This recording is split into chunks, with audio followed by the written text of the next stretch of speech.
And we are live. Beautiful.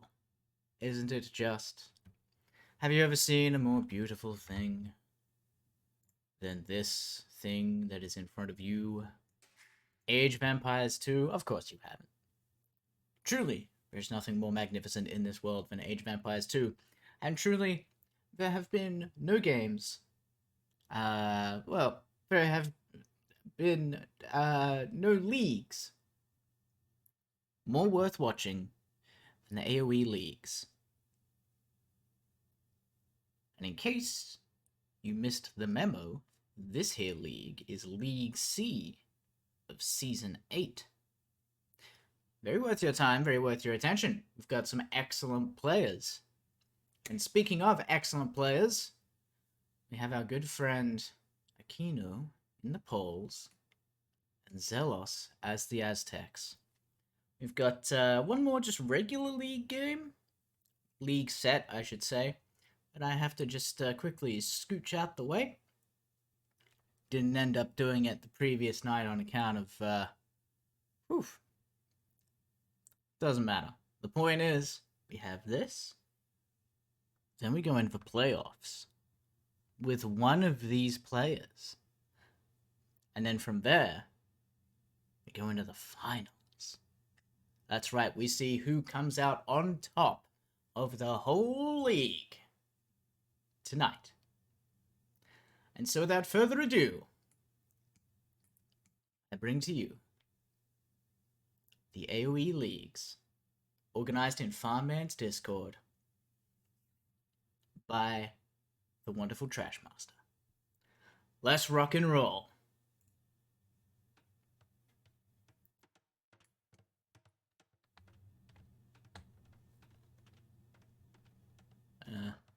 Okay. There we go. Got lots of little geeses and gooses doing whatnots. These ones getting bonked on the head. For the tasty gizzards what reside on the inside. Aztecs is an interesting choice for this, I must say. I am interested. So this is a game from 2 weeks ago. So no patch just yet, but Scout couldn't be bothered getting all the way to the gate, decided to, yep, there we go. Gotta be careful of that. Alright, let's see if any of these walls will dissipate for Zelos as well. His gold spawn is quite good for Zelos, actually, which is handy, being the Aztecs. That gold's gonna come in handy. Gonna be helpful, gonna be useful.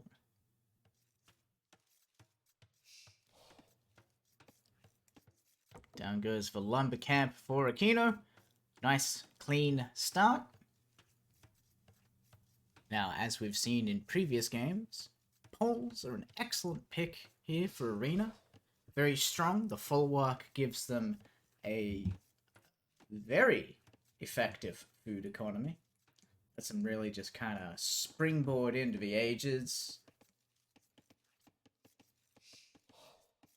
With plenty of might, plenty of oomph, plenty of squish to step on their opponents. Aztecs, as I say, it's an interesting choice. We got a nice little herding the ibex. Oh, it's getting away. Cheeky little bugger that it is. Getting chopped on up. And getting a boar lure as well. Excellent. Likewise, we have the boar lure from over yonder.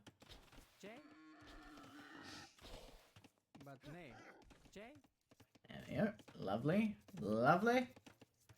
So,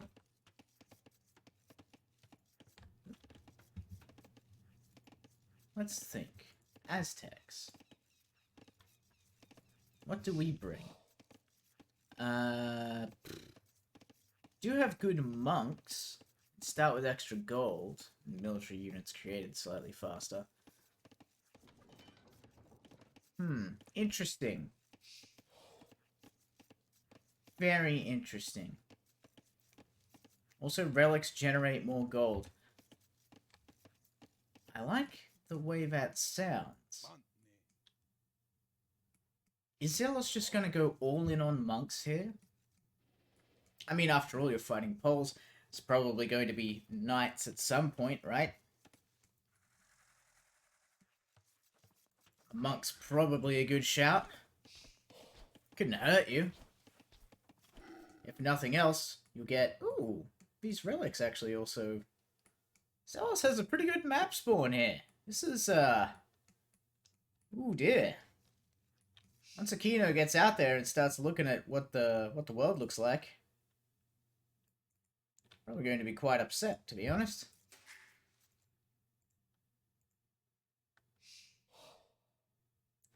Very interesting. Okay, Zealous just kind of wants to scout the opponents. Oh, did we see? Yes.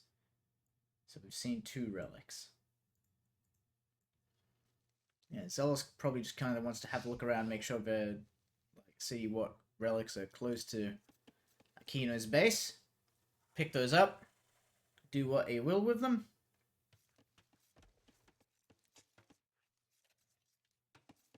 Interesting. Very interesting.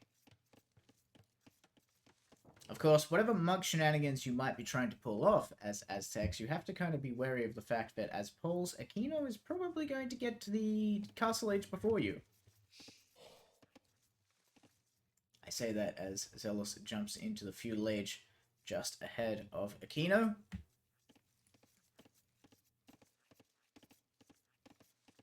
In fact, I'm not sure what Aquino is... Oh! Aquino's stacked up quite a few vills. Ah.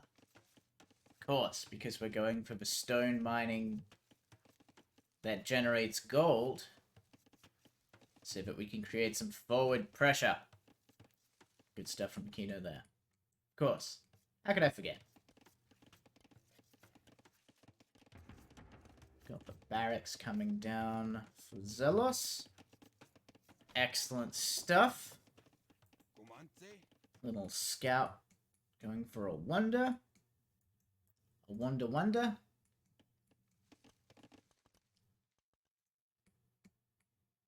Okay, he's found 3 out of the 5 relics. Probably knows that the rest of them are in the middle somewhere. Aquino being a bit more methodical in the search, I think. Just wants to find those relics rather than worry too much about scouting the opponent's base.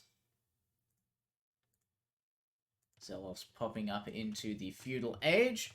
Aquino about a minute behind, but it's, you know, it's Arena. A minute's not going to make too much difference. We've got the Market and the Blacksmith coming in. Zealous really wants that quick Castle Age, and why not? Why not indeed? Put him in a right proper position to get those relics nice and quick. There we go, selling the stone for gold and buying the food. Immediately jumps into the Castle Age. Very nice eco-control from Zealous there. This is going to result in some very, very early ability to start yoinking relics. However, Aquino, jumping into the Feudal Age now, and also going Market Blacksmith for that quick Castle Age, if there was any doubt. With the gold being gathered by the stone miners, of course, and in addition to the stone gathered by the stone miners, that means that while Zealous is going to be able to get out there and start picking up relics nice and quickly, Aquino is going to be able to get out there and start dropping castles fairly quickly. And that's not a position you want to be in. There we go. Sells wood, buys food. Did have to sell a little bit of stone for some gold, but that's alright. It's not ideal, but you've got the, you know.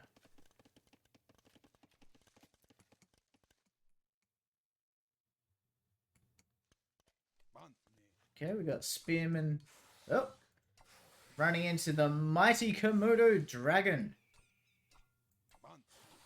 Actually taking a fairly significant amount of damage.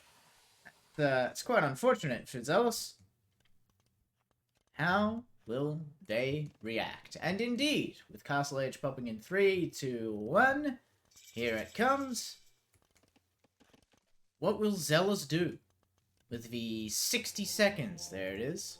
A couple of monasteries immediately. Now will we see 2 monks pop out immediately, or will we see 1 monk and 1 tech? I'm going to wager on 2 monks, I think. I think having 2 monks is more useful than having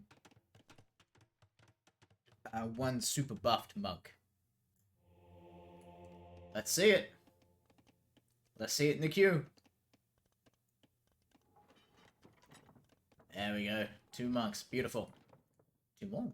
Could have 4. Excellent job. So Zealous is going to be able to go out there and start converting, start acquiring relics, start, poking the Scout Cav. And we even have a Zealous Villager popping out. Wonder what they're looking for. A lone villager? Very interesting. We have the second TC going down for Aquino. Interesting. Are we not going to go for castles? Are we instead going to just go for several TC boom behind these walls? A siege workshop? You don't say. Now that is an interesting development. We of course have Heavy Plow and Bowsaw in for Aquino. Good, good. Staying on top of the eco upgrades. Zealous has just opted in for double bit axe and has kind of ignored everything else, as there are other things to worry about, such as these delicious, these tasty, these pasty relics.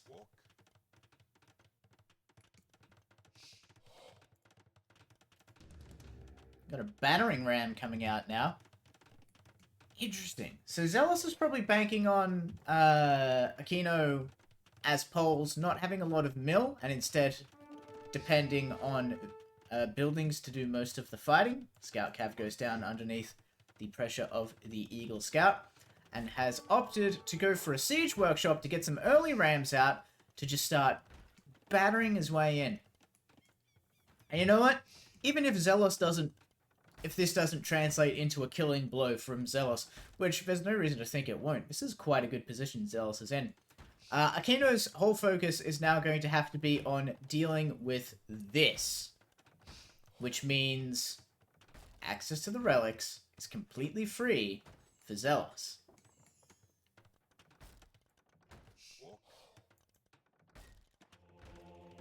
A forward monastery, you don't say. Aquino, I mean, walling up, doing a good job of protecting the eco and forcing the ram to go around. But having knocked down one section of wall, the ram is bored. And looks like it will probably be buggering off around this way. Maybe down this way, who knows? Either way, Zealous, very clever. So Zealous, probably being aware that Aquino, as poles, is going to have a lot of stone, is going to be ready for a castle drop, begins placing forward pressure onto his opponent. Notice the castle is there. Good.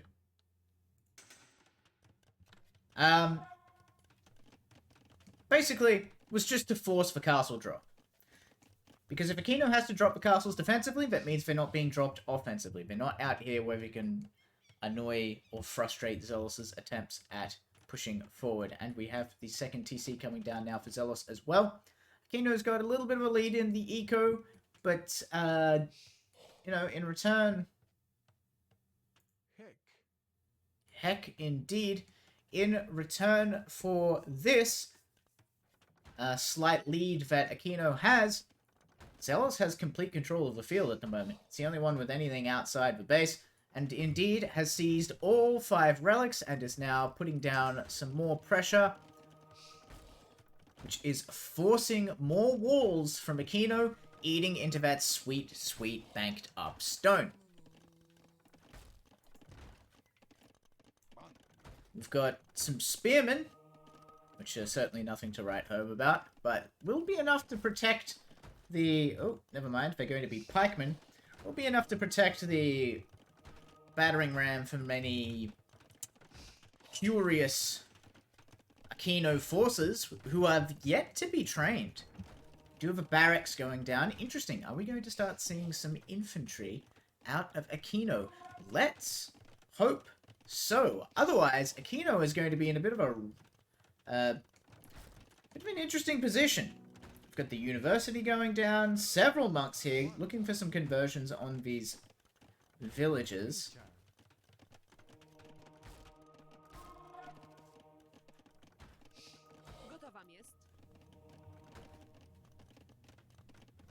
Very interesting indeed from these players. Second battering ram slowly rolling in for Zelos.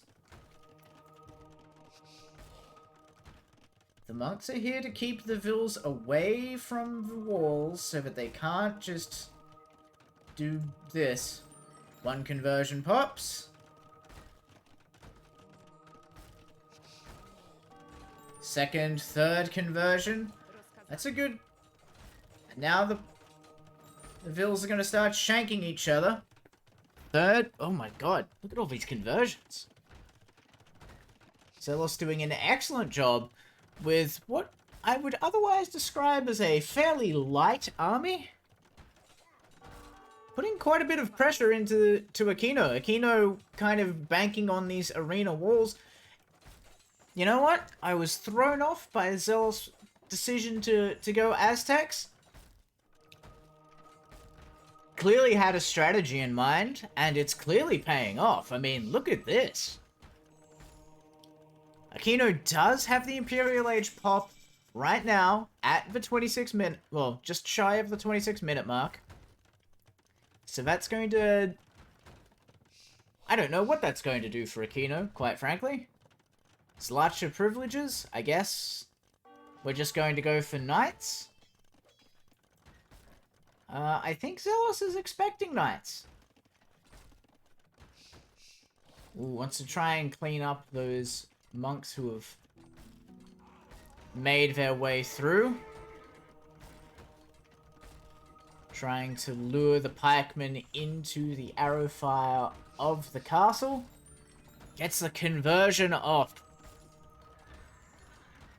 This is the interesting thing about monks. They're very good at projecting an aura of area denial. You don't want to just wander in or hang around where there's monks about, because, well, that could lead to some bad things. Oh, we've got a castle going down. A second defensive castle being dropped by Aquino. Aquino having to kind of abandon the front of the base, having to abandon one of the bulwarks. Probably not going to be super happy about that, to be honest. Conversion goes in on one of the knights immediately. We got quite a few knights being popped out by Aquino, though. And there goes one of the rams. Where's the other one? The other one's just kind of hanging out, just chilling. The knights are fighting each other away from the monks, away from the front lines. In an attempt to get some good value. There we go.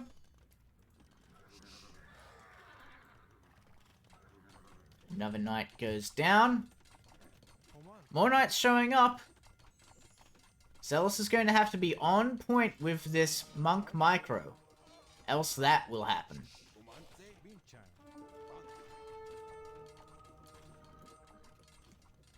Still, with the conversions that have popped off, it's hard to say that Zelos hasn't gotten their money's worth. And look at all these stored up resources. I think Zelos needs to think about doing a little bit of eco-management. Well, we've got the third TC going down, and you know what? Never mind. Hush my stupid mouth. Zelos is on top of the eco-management. Doing just fine, thank you. In fact, with 83 eco to Aquino's 50. But you don't want to be sitting on 3.5k gold. This needs to be converted into military or into upgrades. Some way of taking this early lead and turning it into a massive amount of pressure. I mean, Zealous is going to clean up the monks pretty handily. But against all those pikemen, that's not a great proposition. Okay, the Light Cav see the exposed monk and want to clean him up too. There we go. That was a pretty good clear for Aquino. Gonna get the ram as well, probably. Yep. Not enough pikemen around to kind of keep that safe and sound. Got another barracks coming down because Zealous just wants more pikemen. And why not? You're fighting Poles. Pikeman's probably a good investment. Aquino doing an excellent job to end up with all of this gold. Despite the pressure, despite having to constantly funnel it into... Well, I say funnel it into knights. It does have Zlacha privileges, so... knights are significantly less expensive for Aquino. We're getting some Obuch. They're going to do alright against the pikemen.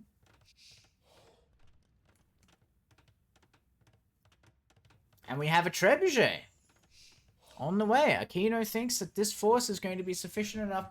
Well, it makes a certain amount of sense.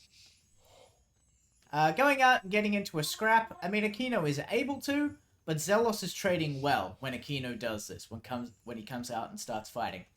What would make more sense for Aquino, and indeed what Aquino is going to attempt to do, is start building trebuchets so that from the safety of the walls, Aquino can begin firing, sieging down, causing destruction in the Zealous production line. We've got the two monks going for the conversion. One pops off.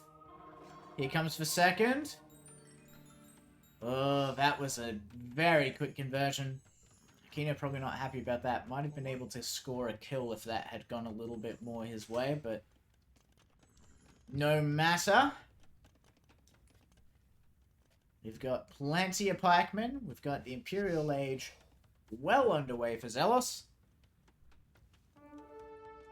We have the 4th TC for Aquino. Nice and exposed.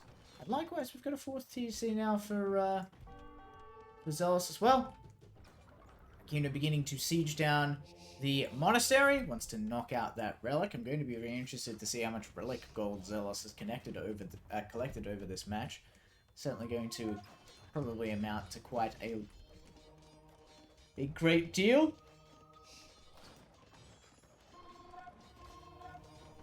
Aquino doing a good job just kind of sieging down. Probably going to be worth Zealous committing to carrying that relic all the way back to safety.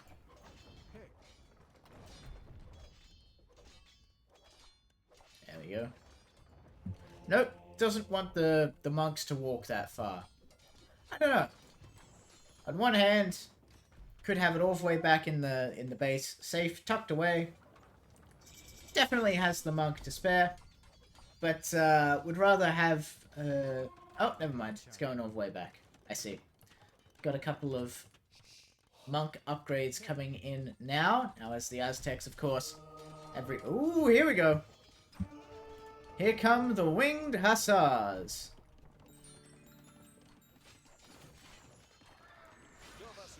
Flanked by the Obuchs. Obuch's doing a very good job fighting off the enemy's infantry here.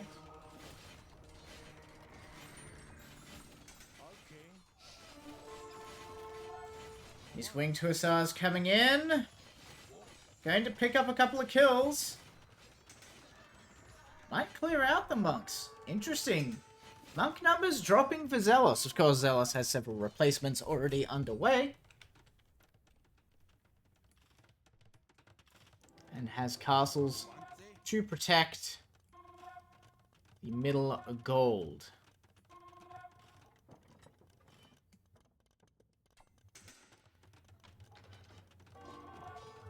Hussars are going to raid the enemy gold camp. But that is a raid that is not long for this world. Meanwhile, got a house being shot down by a castle. And some angry hussars. Why are these two different things? Oh. Because I'm stupid. Don't worry about it.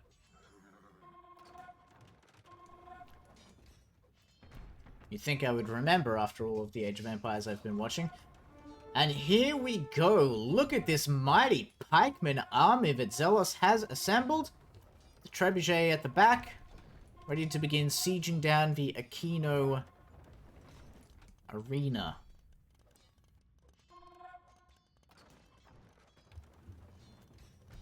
We've got Garland Wars and Blast Furnace and Redemption coming in. Lots of good techs. Each one, of course, in addition to the tech bonus that Zelos gets from having the tech, also adds a little bit to the durability of the monks. We're gonna get some good conversions in here.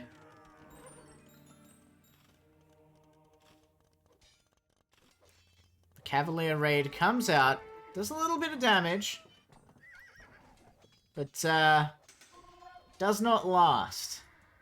And Zelos is now at nearly 200 pop cap. It's pretty much there. Is at 200 pop cap. Aquino kind of making a way up.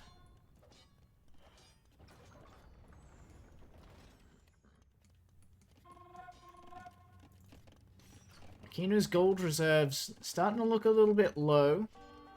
It's getting a bit claustrophobic in there. Meanwhile, Zelos has got plenty left out in the field, should they so choose. Plenty of gold, plenty of stone, plenty of everything coming along. And here they are. Winged Hussars going for a little bit of a walkabout. So the Obuks coming out looking for a bit of pain.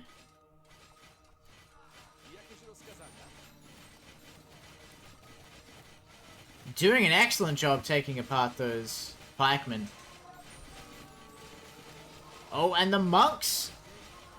The monks go wandering in carelessly. And they're going to start getting cleaned up by the cavalry that is present for the battle. But, just as well, the enemy's cavalry gets cleared up pretty quickly.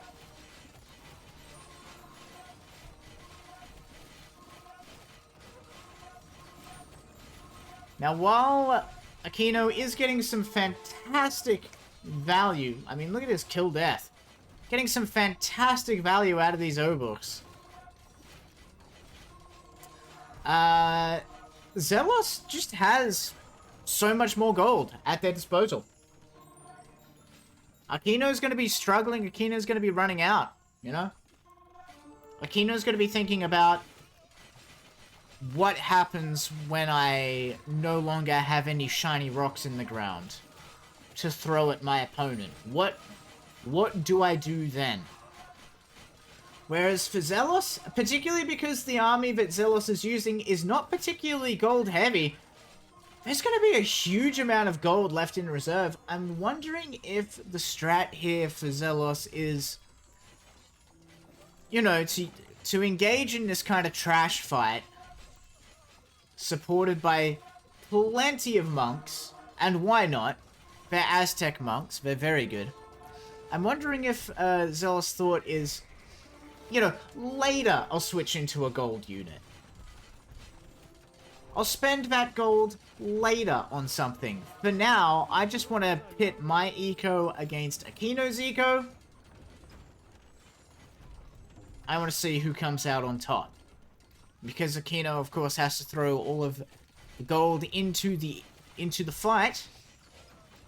Oh, that puts Aquino under a ticking clock, and that clock is ticking down as pop limit starts dropping fairly rapidly.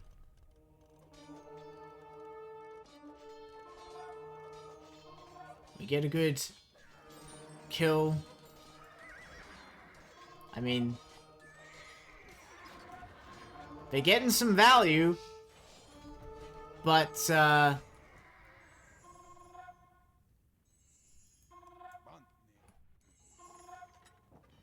I don't know if it's enough value.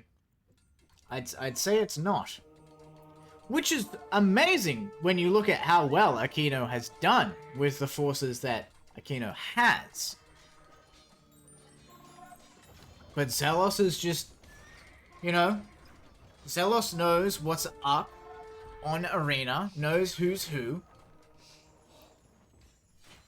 knows what the play is.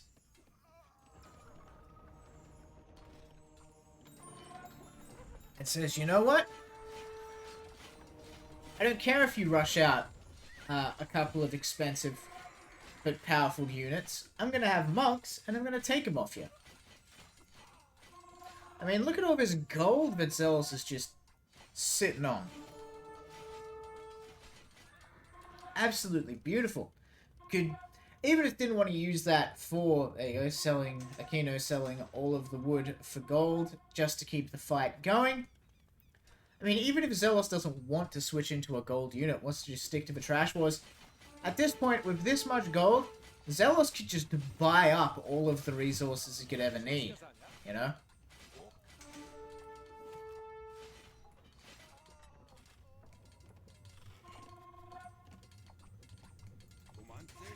Got pikemen slowly chipping away at the enemy's TCs. The monks going for the conversions. The Obuks looking to get a bit of damage in on the trebuchets. And here come the hussars as well. Probably not going to see too much success though, on account of the giant wall of lads with pointy sticks that stand between him and success. And there it is. Zelos takes the victory. Aquino calling the GG. Now, let's talk eco. I gotta know. 5,600 relic gold. That is a huge advantage for Zelos. I mean, interestingly enough, Zelos doesn't actually have to start dipping into that relic gold. I mean, you could argue that it's a cash flow thing, a liquidity thing. Having the gold earlier was more helpful, and I would agree with you.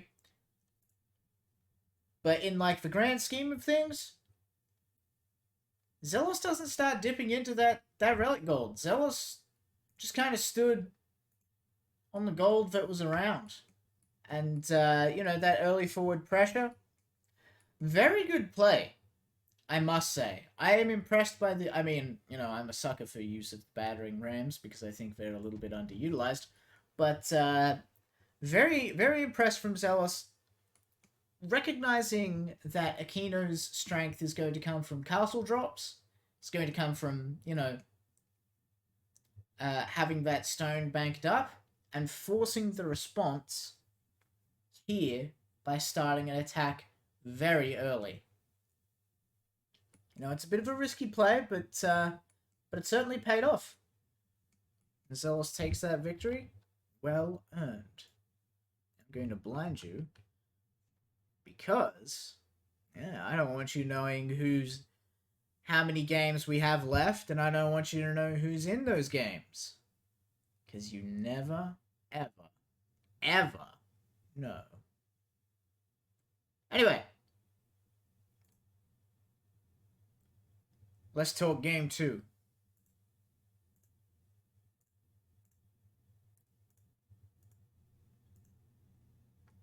I said game 2.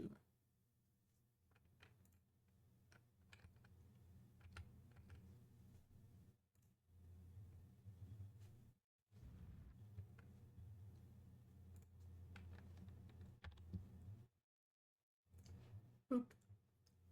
Welcome back. Alright, here we go.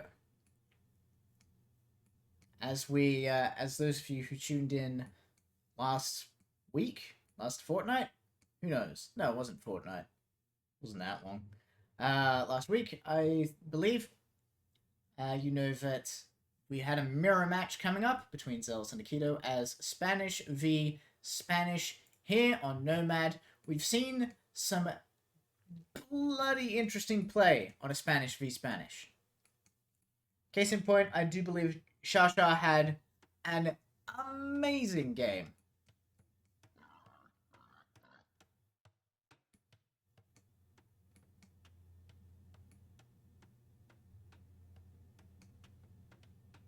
No, sorry, my brain just switched off as I tried to remember it. I believe. You know what? We're just gonna stay out of it. We're gonna depart from that thought, leave that to the side of the road, and we're just gonna look at the game that's in front of us, which of course has Zelos building dockyard, Aquino building dockyard. Dockyards both going up at the same time. Sheep doing the coastal wander, going lookabouts, looky-loos for any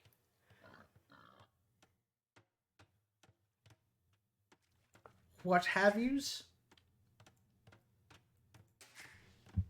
Zealous going to get the TC up first. And this is some pretty good real estate. You know, you have the Ibex, you have some stone. Gold's close enough. You'd ideally want it a little bit closer. You'd want something like this. This might have been a better little. But you can't be too picky with Nomad. The pickier you are, the further behind you are. Likewise, Kino. I mean, this is a bit risky. This is not ideal. Because this puts a bit of pressure on Aquino to win the Navy fight. If Aquino struggles, you know, cannot convincingly win the Navy fight, or, God forbid, loses the Navy fight against Zealous, then a lot of the any eco that could have been placed on the shoreline here, underneath the TC, is at risk. This is suboptimal. This is not ideal. We do have quite a few piggies here. Oink, oink. Look at these delicious little oinkers.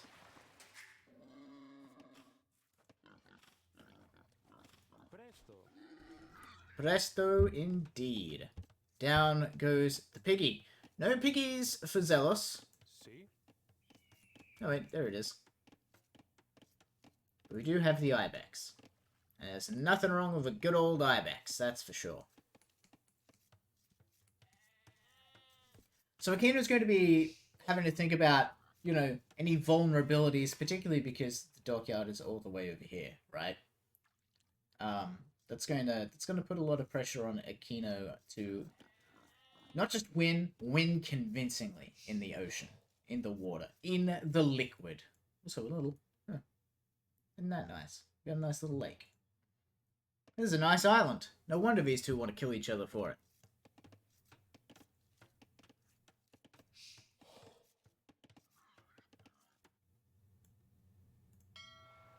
Fishing ships doing what they do best.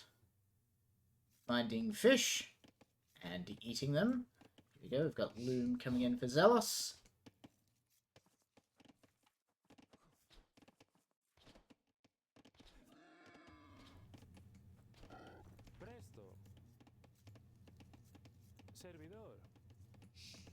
Another pig goes down. Zealous finding a few. Okay. Notes the opponent is here.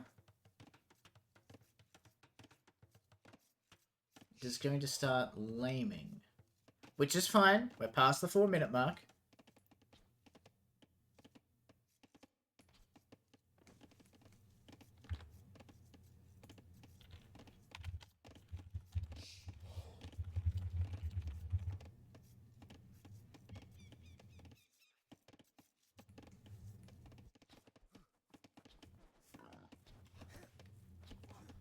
Here you go, Zealous. Chomping down the piggy. Wants those tasty ham hocks.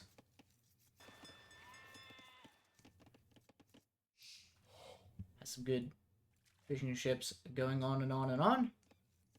Keeping the eco rolling.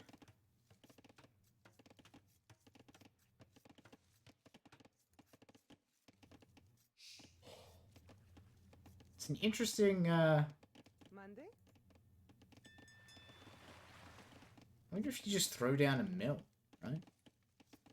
It'd be a bit cheeky. You put a mill there and just start chewing them up. I mean, waste not, want not, right?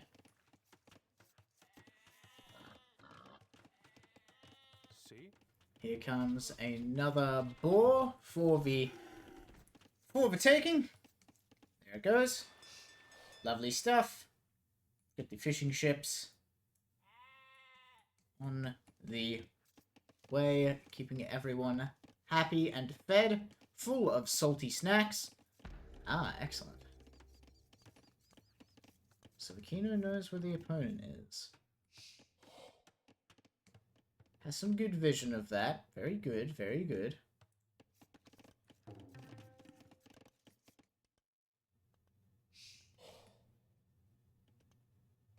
Interesting. Interesting. Good to see. So, ooh, okay. We got a nice little, just a nice cheeky little palisade. Don't worry about what that was. It's broken now. Ah, Zealous didn't finish walling this off. It's a shame. That would have been a really good thorn in Aquino's side. Speaking of thorns in Aquino's side, Aquino is now sitting at PopCap, while Zealous approaches PopCap, but is 5 ahead. And we see that. Feudal Age coming in for both players. Very good. Aquino has a little bit of extra idle TC time, and also had the TC up a bit later than Zealous. So Zealous is in slightly better position in terms of eco at the moment. But we'll see if that translates into a quick victory. Or rather, if that translates into quicker conquistadors.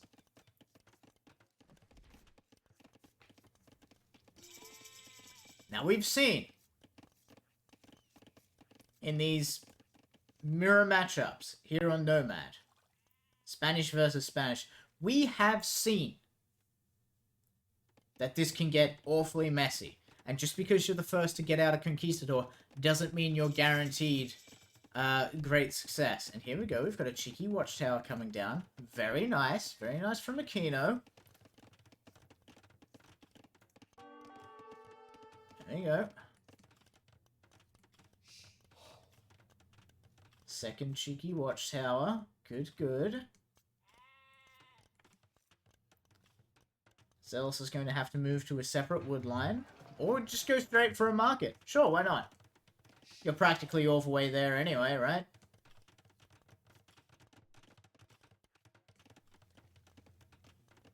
Now, Aquino's doing a good job of putting a little bit of pressure onto Zealous, the sort of Zealous resource line. And it's quite interesting. Not much in terms of navy, in fact, no navy to speak of from either player. Both instead opting to just leave the water be and focus on getting to that castle age as quickly as possible. And Zealous is well on the way towards that castle. And here's where we see the second stone pile right next to the TC. Well, not right next to, but near the TC really starts paying off. I mean, Zealous is a little bit behind in terms of... Oh, here we go. We've got the tower coming down.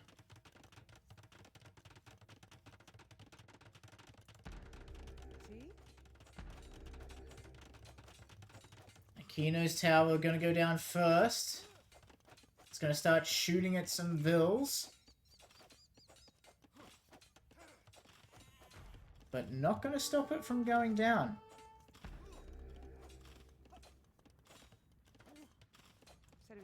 And there we go. We've got the vills there. Oh! We got a cheeky vill.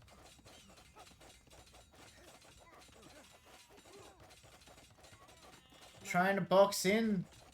This is an excellent... Ooh. Some excellent reactivity from Aquino there.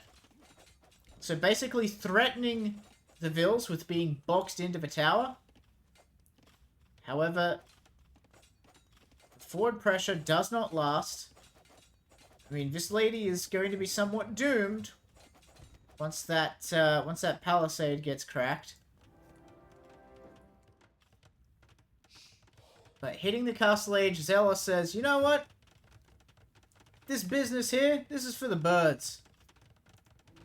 You know what's not for the birds? Throwing down a castle so I can start building conquistadors with which to roam the countryside, begin shooting indiscriminately at your peasants. And here we go, we see some extra walls coming down from Aquino. Interesting to see Aquino using all of this stone on defenses and towers. It's a bit of a different play. It's not what you expect from someone playing Spanish. You're kind of expecting or banking on that that castle rush, you know. And only just clicking up to castle now. Aquino, I mean, you can accuse Aquino of a lot of things, but rushing into the Castle Age is not one of them. Certainly arriving at their leisure. But with these walls set up and these towers, these nice towers, I mean, Zealous is going to have a bit of difficulty doing much raiding here. Conquistadors come riding around, but... Ooh, the quick wall. Close, but no cigar.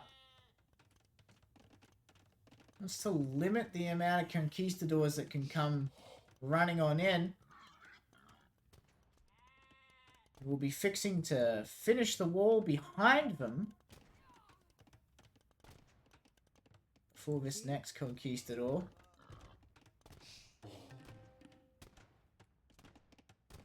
So far we've got 2 conquistadors inside the Aquino base.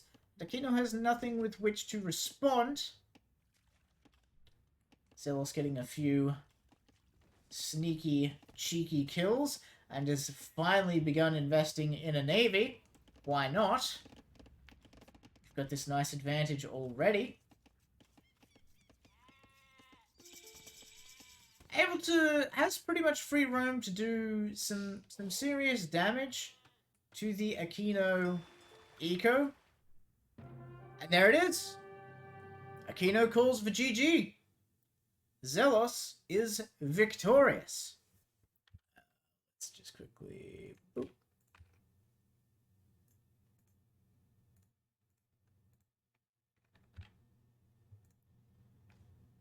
There we go. As for 2 victories, a wonderful job for Zealous. Bloody good showing. You gotta love it. It was an interesting choice from Aquino. An interesting switch up of the strat, but rushing those conquistadors is part of the Spanish meta for a reason. It's, you know, it's bloody powerful. But you know what? I mean, credit to, like I say, credit to Aquino thinking outside the box here. There's a little bit of a threat going on. You know, if Aquino had just been a little bit quicker on getting this wall up, I think this game would go on for much longer. I don't know exactly how much difference that would make to the outcome of the game. Zealous, you know, well, I mean, it becomes a bit of a head scratcher. Because when you're playing Spanish here on Nomad, you're not thinking about a long game. You're thinking about quick. You're thinking about ending it in the Castle Age. You know what I'm saying? You're not thinking what's going to happen 30 minutes from now. 30 minutes from now. So, if Aquino had something up their sleeves to do with, you know, dragging this out, and indeed slowing down the pace of the game by throwing down all of these towers, it's an interesting choice. And I think, you know, had it just been a little bit tighter, it might have really borne some fruit. Could have been interesting. But unfortunately for Aquino, does not pay off. Zealous just, you know, too quick on the conquistadors, too comfortable playing Spanish. Too good on that. Very good on that tower defense there. Excellent work from both players. So congratulations to Zealous for the victories, and commiserations to Aquino. Now, for the moment you've all been waiting for, we're going to hop in to, you guessed it, the playoffs, and then the finals. Now, what does that mean? What does that look like? I'll tell you what that looks like. Ooh. There we go. Lovely, lovely.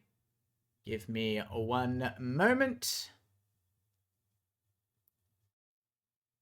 Well, actually, no, I can't tell you what that looks like, because the whole point of me doing this the way that I'm doing it is so that you don't know what's what, but it's all a surprise to you.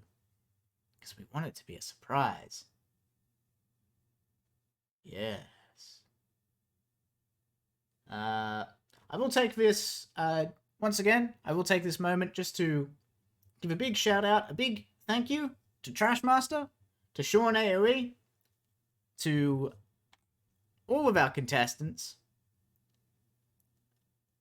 and of course to Farmman Official for organizing this, moderating it, providing us with these wonderful specimens, for having me here, of course, to cast these games.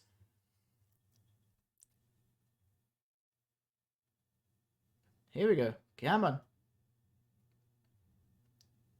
Apologies, just a minor technical difficulty. There we go.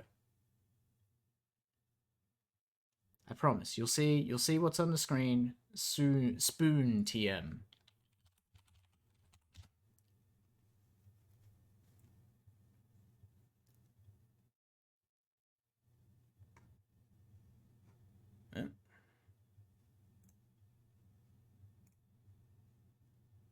If you could bear with me for just one more minute.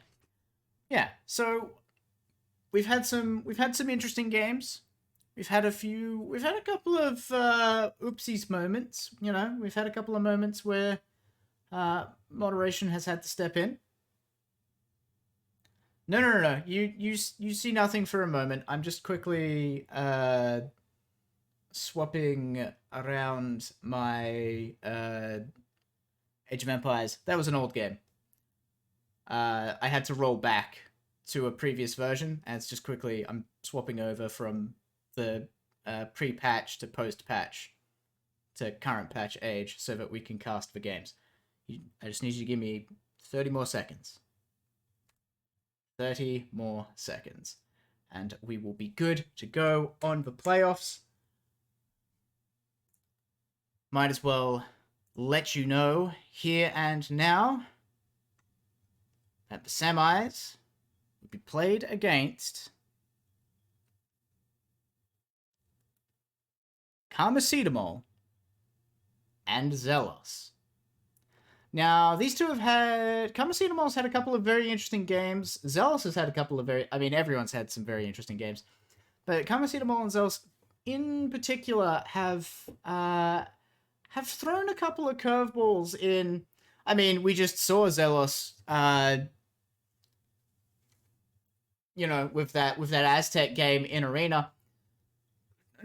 I mean, in particular with the last games that we just saw from Zealous, these are two players who understand when to play meta and when to go crazy. Just do something weird, do something out of the box, just, you know, throw a curveball at your opponent, you know?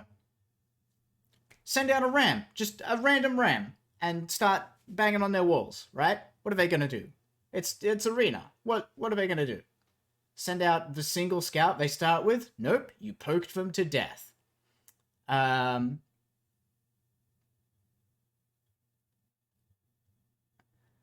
likewise, Karmacetamol, I mean, I don't have anything fresh in my mind because, of course, I didn't literally just cast a set from Karmacetamol. But we've seen, I mean, has taken quite a few 1-all victories. but has done a good job. Scored a couple of 2-0s in their favor, which is of course why they are in the playoffs. Why they're in the second place for the playoffs. Second place.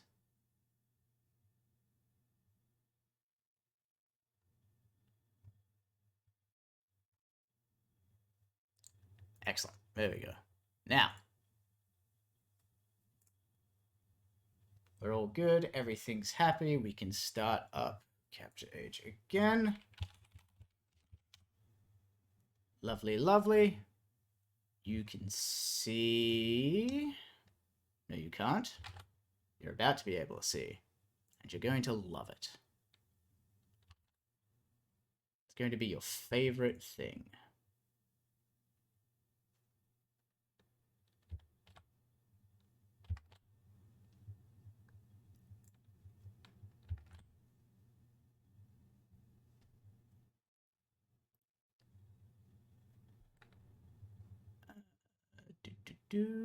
Let's give you back. Let's just give you back a bit of vision. There we go. All of these games. I know it says could not pass, but don't you worry about a thing. It's going to work.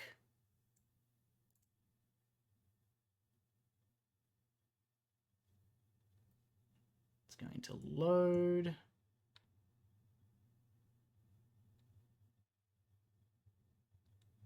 Wait, why is that the wrong one?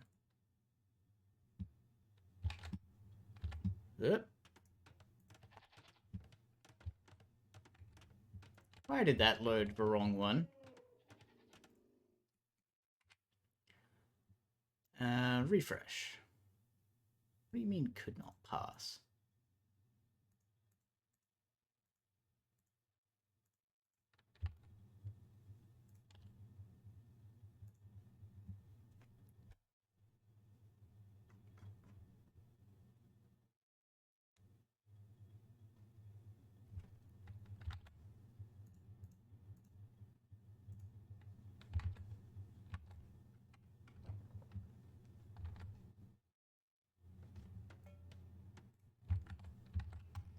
And we want to change this name into that name. There we go. Lovely. Bam. All right. Here we go. Karmacetamol versus Zelos in the playoffs. Let's get going. So, in the red corner, we have Karmacetamol playing as the Bohemians. Bohemians, we love the Bohemians. Very strong Civ in Arena. The strongest... maybe not the strongest, but certainly very top.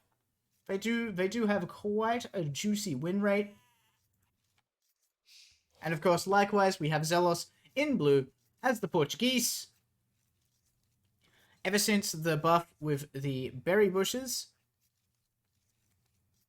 providing them wood as well as food, Portuguese have seen a bit of a resurgence, particularly at top play.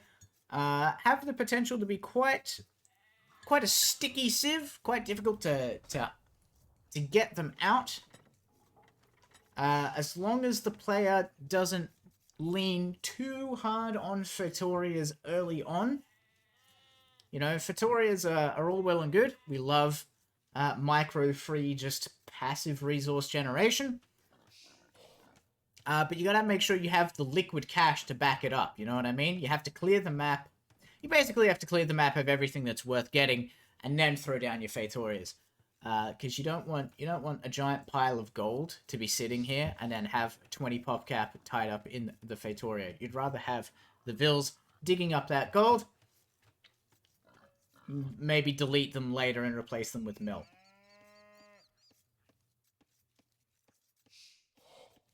I hope you've got a nice glass of water, maybe some milk. a snack, a cookie, a muffin, who knows? Whatever it is that you need to make yourself comfortable as we settle in to watch these players play. So far, so good. Map generation's looking pretty good. Pretty good. Nothing jumps out at me as out of the ordinary. I mean, Zelos, you know, Zelos had a pretty good map gen last time playing on Arena. We've got a good couple of golds spawning nice and close. This one's pretty much even, I'd say. These relics are about equidistant from each player's TC. Then you have the one outside and one way fuck off over here, doing nothing.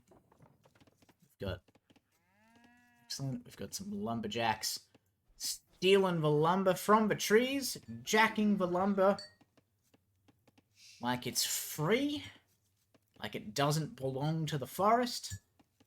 The Lorax weeps, but it's fine. It's fine.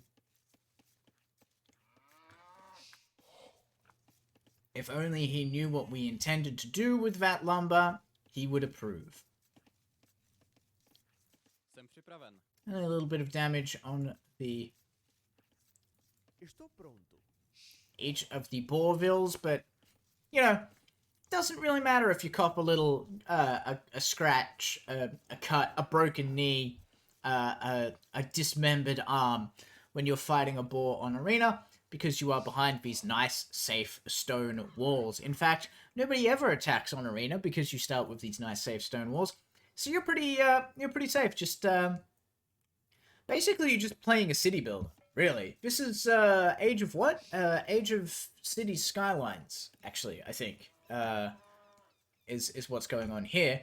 Because I mean, who would knock down these lovely walls? That would be obscene.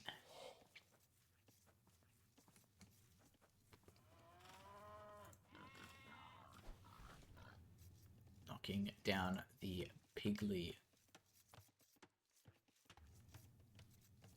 piggy there. Lovely stuff.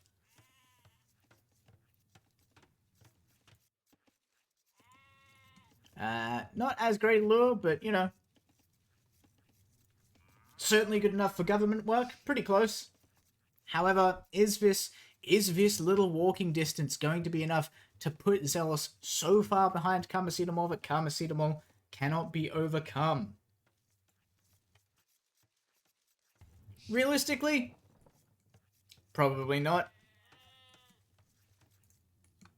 Okay, so both players looking for each other's wall line. Interesting. Interesting. Very interesting. We love to see it. We have Feudal Age coming in now for Zelos. It's slightly behind, but in the queue for Karmacetamol as well. Both players aging up fairly well. Ooh, and Karmacetamol going straight for that gold as well. Wants to make sure that... Having a scout fight. Lovely.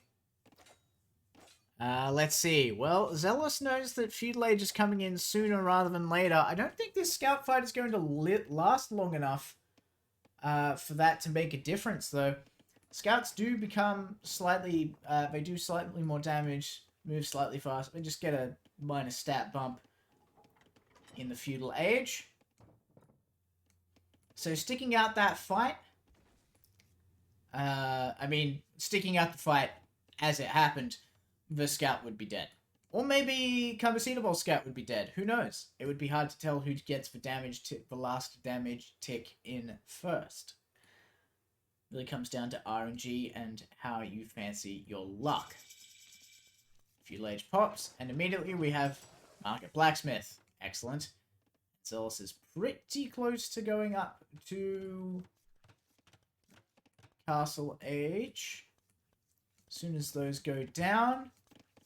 Likewise, Karmacetamol. Pretty on track for a straight Castle Age. As soon as these buildings are done, we're going to have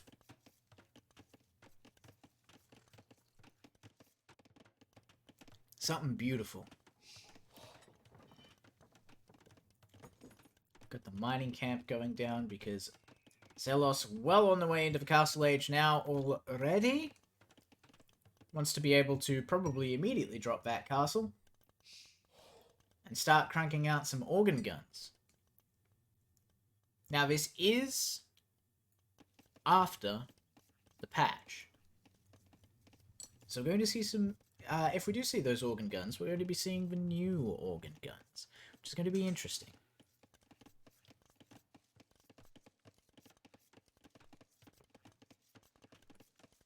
Interestingly enough, we have archers from Karmacetamol and a house. Because, of course, Karmacetamol has been pop-capped. Going into that castle age, going for the archers, it's an interesting choice. I'm wondering if it's going to be aimed at any monks that Zelos might perhaps endeavor to throw out to grab these delicious relics. Tasty relics. Nutrient-full relics. Bountiful in their mitochondria, which are, of course, the powerhouse of the Age of Empires. It's what makes them shine the way it does. Alright, Zelos hitting the castle age with Karmacetamol about 20 seconds behind. So far the players are neck and neck. We have the monastery coming down. We have 2 monasteries coming down. Looks like Zelos wants to make a proper play for those relics. Here we go. What about Karmacetamol? What are we getting from them? What is the play here? University. Okay, interesting. Got 4 archers banked up. Not quite sure what Karmacetamol is angling towards with them. Where do they fit into the strategy? Why are we here? Is it only to suffer? Is it to get chemistry? Apparently it is. Ooh, cheeky lad. Zelos finishes off the scout fight that started 2 ages ago with a little bit of help from the big man upstairs. Which big man upstairs? You know, the one that speaks Portuguese. Don't worry about it. And speaking of speaking Portuguese, these relics are about to be no, can't think of any word. Secreted, yes. Secreted away into the Portuguese base for Zelos, providing that sweet, sweet gold trickle that I do love so much. We do have fletching and chemistry coming in for Karmacetamol. Again, 'tis a curious thing. And we have the Castle Age hand cannoneers popping off. Alright. I see. I suppose these lads are here to stop something like, say, this from happening.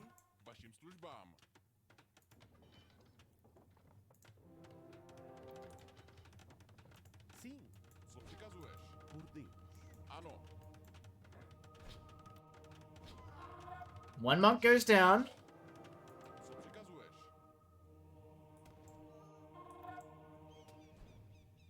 One conversion pops off.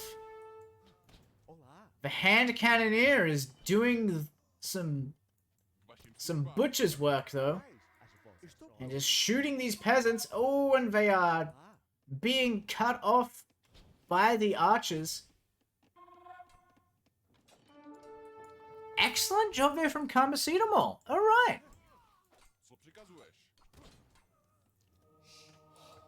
Once again, a little unorthodox. You don't generally see people pick up archers on Arena. Because it's not the sort of, you know...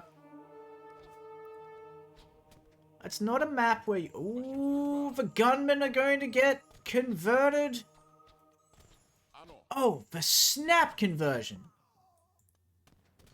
beautiful work. Zelos doing an excellent job getting some sweet conversions in there. Getting some value out of those monks.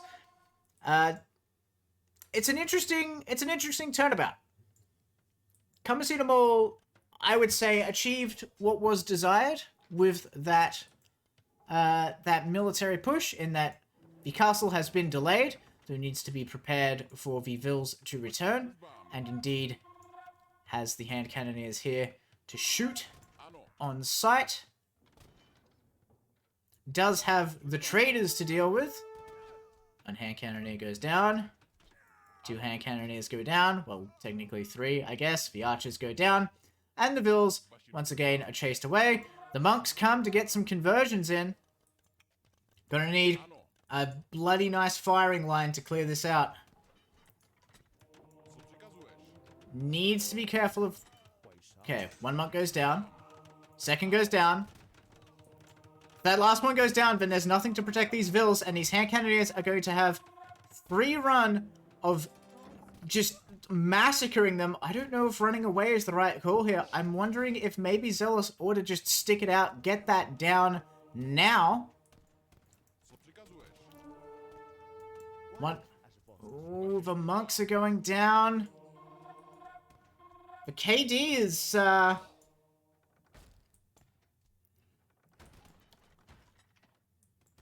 it's an interesting KD, and we've got the Ram on the way, putting some pressure down, gets the conversion, very quick conversion, on that hand cannoneer, going to be able to, yep, trade those away. So, KD is going to be a bit misleading here. You know? You look at a KD like 31-8 on Arena, and you think, well, this is clearly over. The frustrating thing to remember, though, is that a lot of the people that Kamasudomol have been killing are Kamasudomol units that have been converted by Zealots. So the KD doesn't quite tell the whole story. However, these Rams knocking down this castle and basically sending Zelos stone down the toilet. There goes another monk. There goes another monk. Looks like he should have prayed just a little bit harder, I think. We've got a lovely hand cannon blob coming up. Relic for Kamasudomol. Zealous calls the GG, gives the game to Kamasudomol. Interesting. Very interesting. I mean, Karma's got... I mean, it's not like Zealous knows this, but Karma has the 2 TCs. Has had them for a little bit. Has just been slowly kind of churning out Vils. Has a nice little lead. Zealous has been devoting... The thing for Zealous is, while they're similar in eco numbers, a large number of Zealous Vils have been dedicating their time to trying to get a castle up, to make some magic happen, to get some forward pressure going. With the castle denied, I mean, the stone is gone. It's down the toilet. All of the time the Vils spent walking from here to do the build has been completely wasted. And, you know, we've had a couple of... I mean, Kamasudomol's even been able to pick up quite a few Vil kills. Zealous... I mean, it's, you know, it's the flip side of this monk thing. The kind of eco stats don't tell you a story where Zelos is behind, but Zelos is behind. There's been a lot of travel time, you know, and and there's been, you know, resources invested in a project that went absolutely nowhere, did absolutely no damage to the opponent. And that's, well, you know, at this kind of level, that's enough to sink you. So we will give the fight to Kamasudomol. I do just want to quickly see eco. Yeah, lots of sweet relic gold for Zealous. I mean, conversions. You've got the 8 conversions, 8 desertions. So 8 of those kills.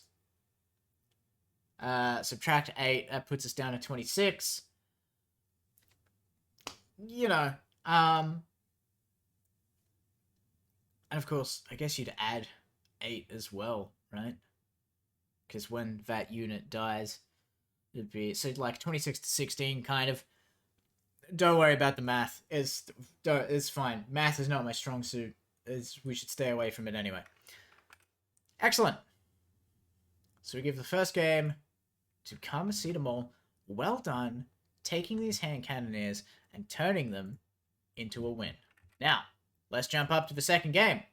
Hippity hop to the barber shop.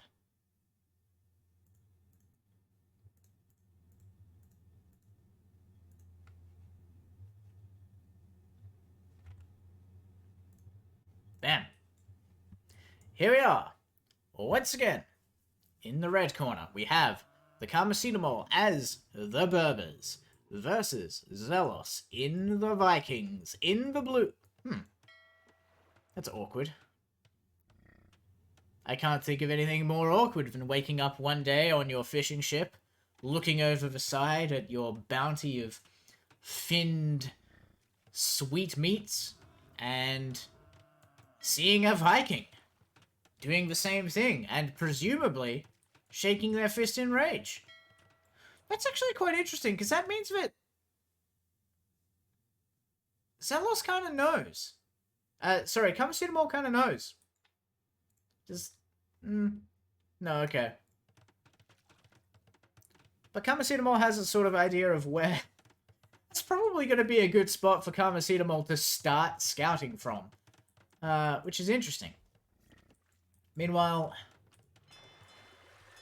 what does Zelos know? Zelos hasn't seen anything too interesting thus far, but did see that the ship went off this way, so probably is aware that Karmacetamol is off to the left somewhere. Very interesting. Very interesting indeed. Now, what do we got going on? We got some sweet water buffalo chewing.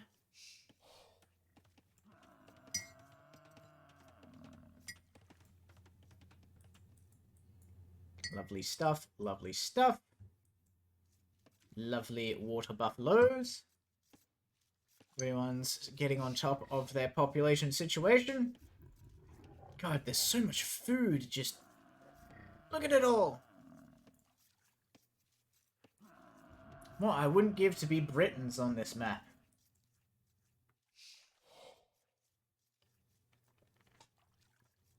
Now, that's probably not a bad idea. I bet you can make something work with that. You do well with your oxen and whatnot. You'd be doing fletching for your crossbows anyway. So you'd be able to invest in galleys and, like, swap into crossbows if the situation demanded it.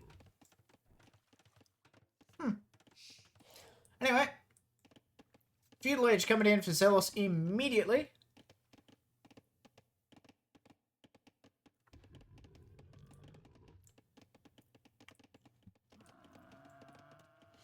And we know, of course, with the Viking bonuses of cheaper warships. And what's the other thing? Free wheelbarrow. We love free wheelbarrow in this here household. Wheelbarrow is the greatest thing ever invented. Allows man to carry a great heavy load from hither to thither. Thither? From here to yonder.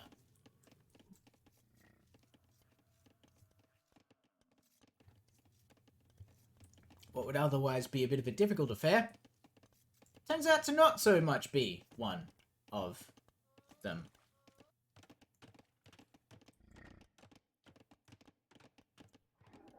There we go, and we've got Doc coming in the camp. So Zelos is going to be looking for quite the military production, nice and early. Karmacetamol, probably stressed. I'd be stressed if I was still more than a minute away from the feudal age. It does have some nice... Oh, excuse me. It does have some nice barriers coming up here. keeping a lot of the eco safe. That is really going to hamper Zelos' raiding potential, actually. It's quite good.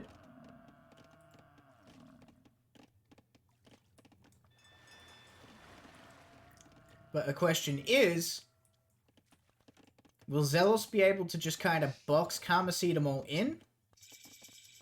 Maybe chip away at any gold miners here. I mean, I guess they just take this gold or this gold. It does have a couple of good safe golds. Karmacetamol's actually in a pretty good position. I mean, you know, the later feudal age is not ideal, but this Karmacetamol's done a good job of finding a position that's nice and safe.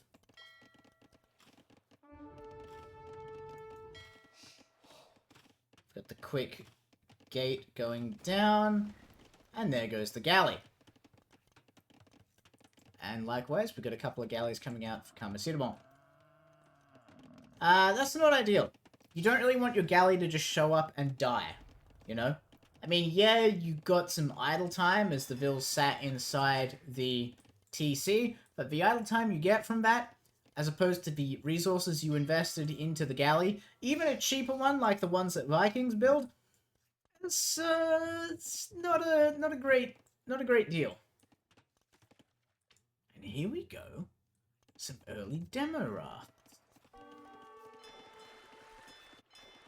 Interesting.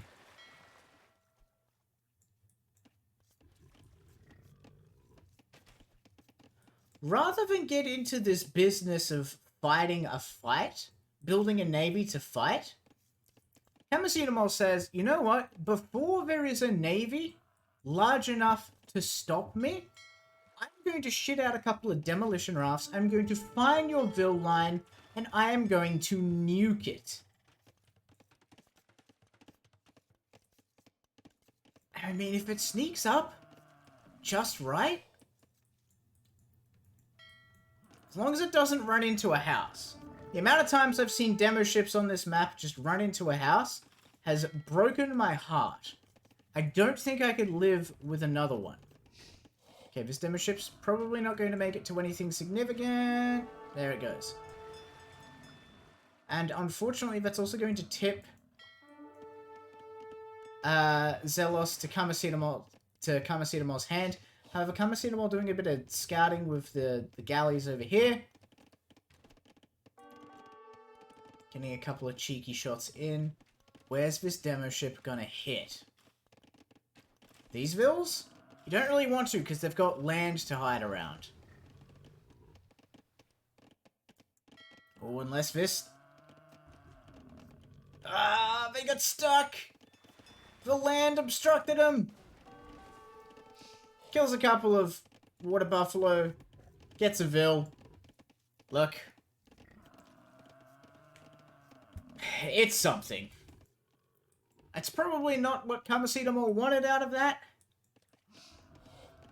But, you know.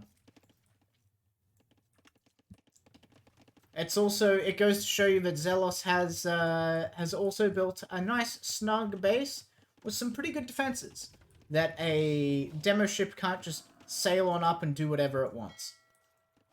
And speaking of ships doing whatever they want, Karmacetamol does have fletching, whereas Zelos does not. So each volley from Karmacetamol is going to mean just a little bit more.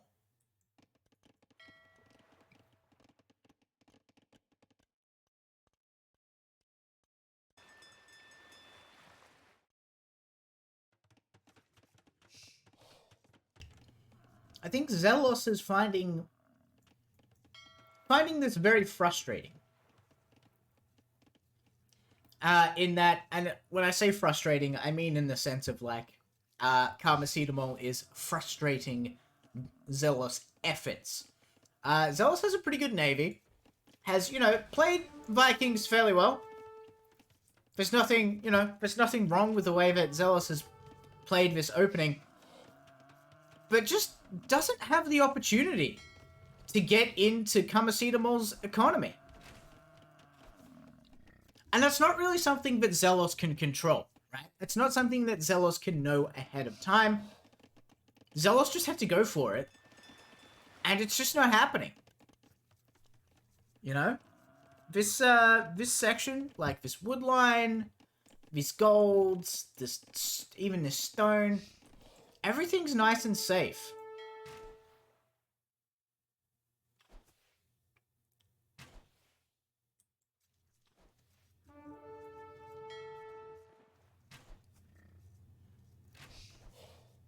Got a nice volley there from both players. But Karmacetamol's been able to throw out a few extra volleys.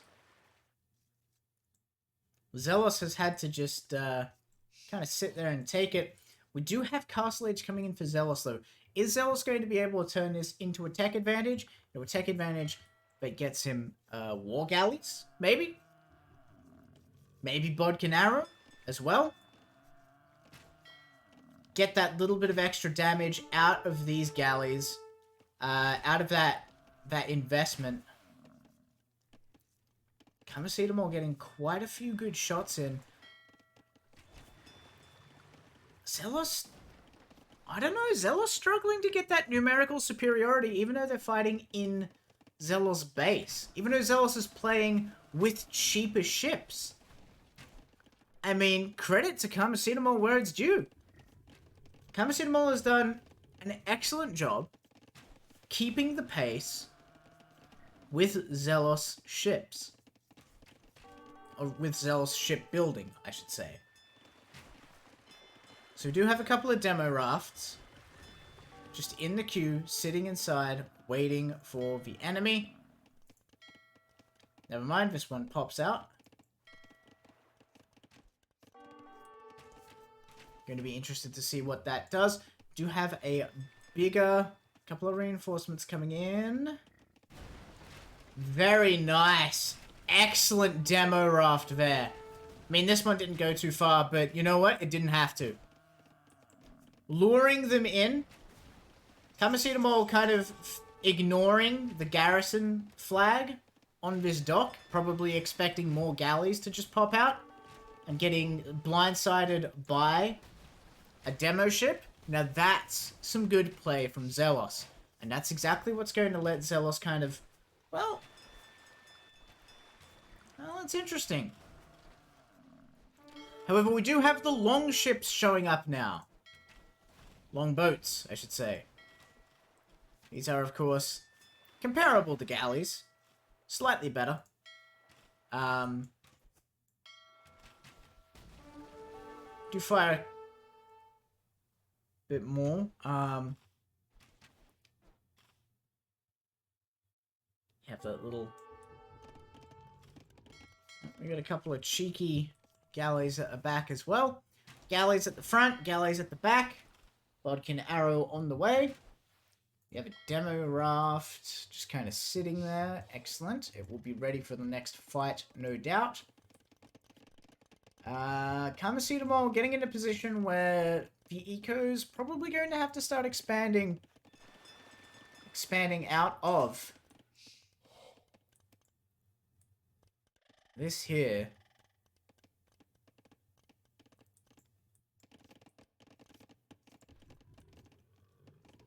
Eco. Which is probably going to expose him to raids from Zelos, but at the same time, with the commanding navy, I think, Karmacetamol probably not really going to have to be worrying about Zelos raids too much. I think Zelos is a bit on the back foot here, though I say that as the navy completely misses the fleet of Viking longboats, allowing it to come sailing on up. Demo festival is coming. We shall see. We shall see. I await eagerly, one way or the other. Fishing ships getting harassed to absolute pieces, falling apart under the weight of fire from the long boats. Dockyard is under attack.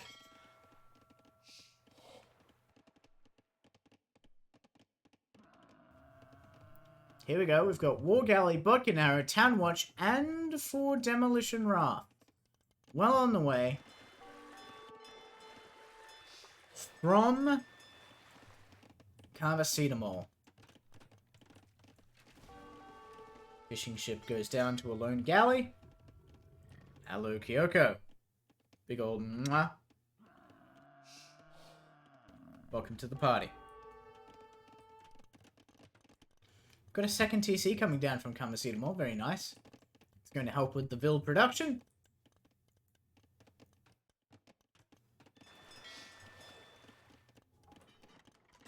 Alright, here we go. Demolition ships. Interesting. And of course, war galleys versus the galley. This is not what you want when your opponent has 4 demolition ships roaming about the ocean. Of course, Zelos doesn't know there are 4 demolition ships roaming about the ocean, but this is about to get ugly. This is about to get very ugly for Zelos. Oh,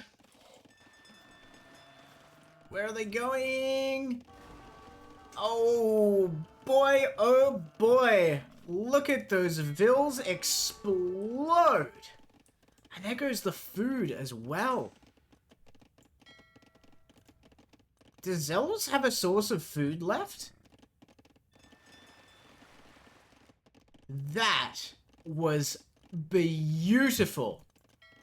And here comes the follow-up, the war galleys. I mean, the longboats are doing fine over here, just chipping away at these war galleys, but after a raid like that from those demo ships, and we've got another demo ship in play somewhere, just hanging out inside of a dockyard, never mind. God, after a... Look at those kills. That's brutal.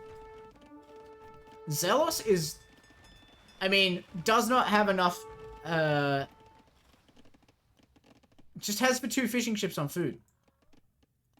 Doesn't have enough on food to keep up Vil production anymore. Doesn't have space here to throw down farms the way that Carvacetamol does. Throwing down a house, I mean, not really close to PopCap, but I guess it's good to keep them busy. I think Zelos is just going to have to try and... is either going to have to rebalance the economy to keep that continuous Vil production going, or it's going to have to close out this game like 10 minutes ago. Because the clock is ticking. Carvacetamol well ahead in terms of eco. Look at that. 2-1. That's insane.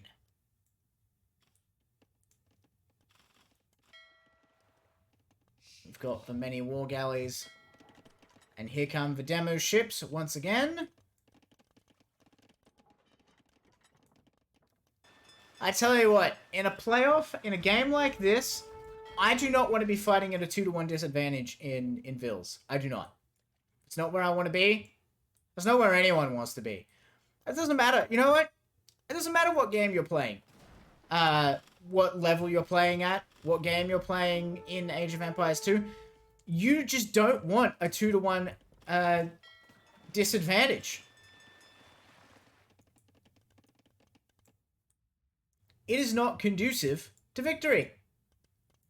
And we've got the demo ships coming in around once again. There goes the gold line. There goes the lumberjacks. I mean,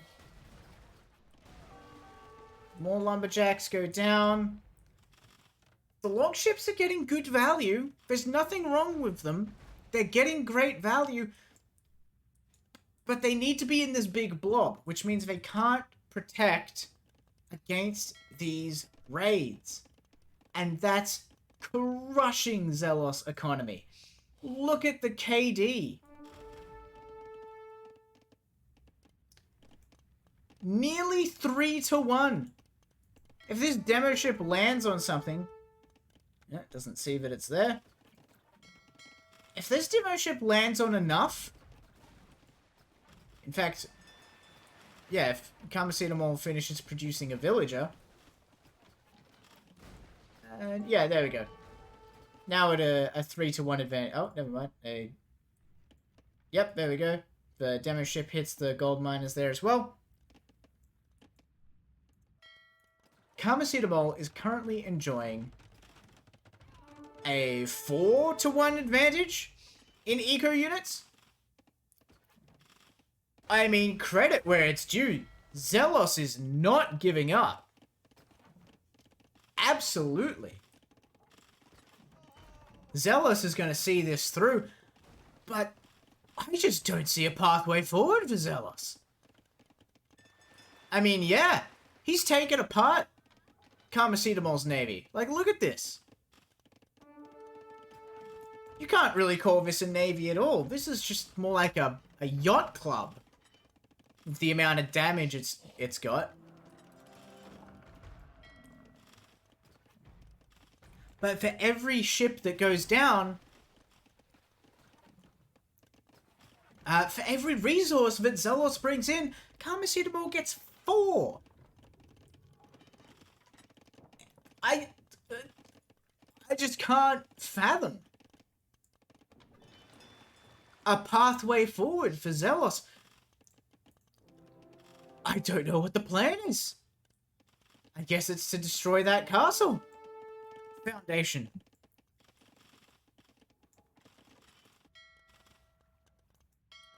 Oh no. Oh, good save from the longboats.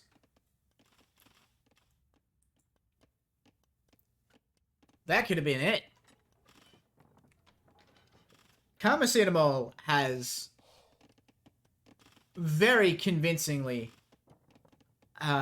demonstrated just a brutal efficiency in taking apart Zealous economy. Just absolutely savage. And we've got more demo ships on the way.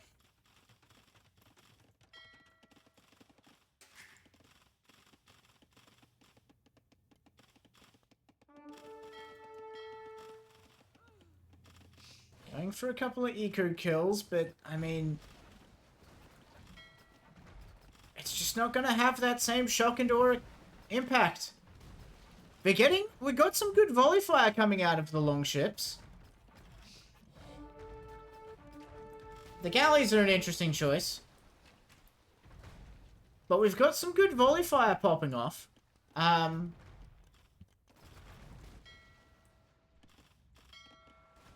There we go. The question is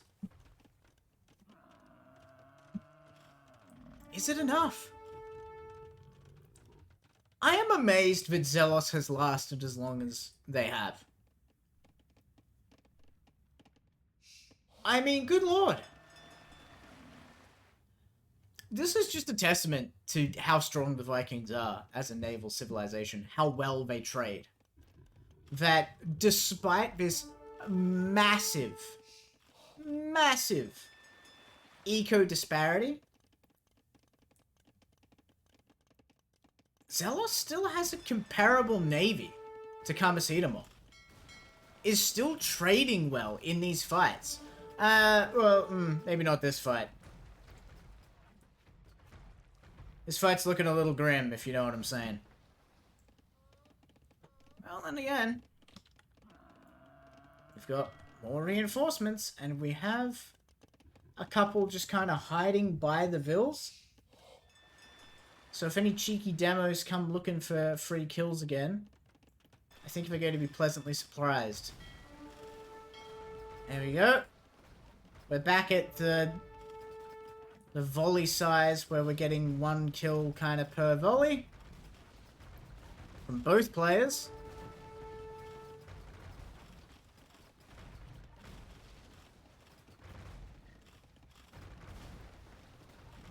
Karmacetamol doing a good job. Had lots of low health, but there it is. Karmacetamol takes the win. Oh, look at that. I could do that from there this whole time. I'm stupid. Cool. Karmasinamol takes the win 2-0, wins the playoffs against Zelos. Which, if you ever wanted a convincing...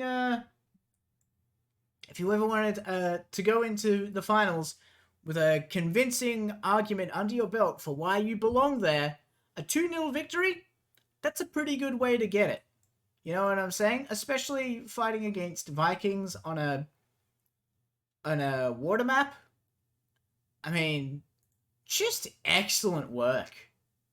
I want to see.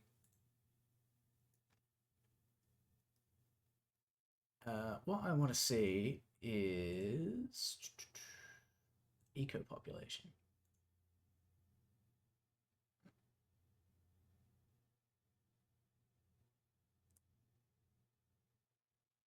So right about here, okay, 26 minutes, 37 seconds.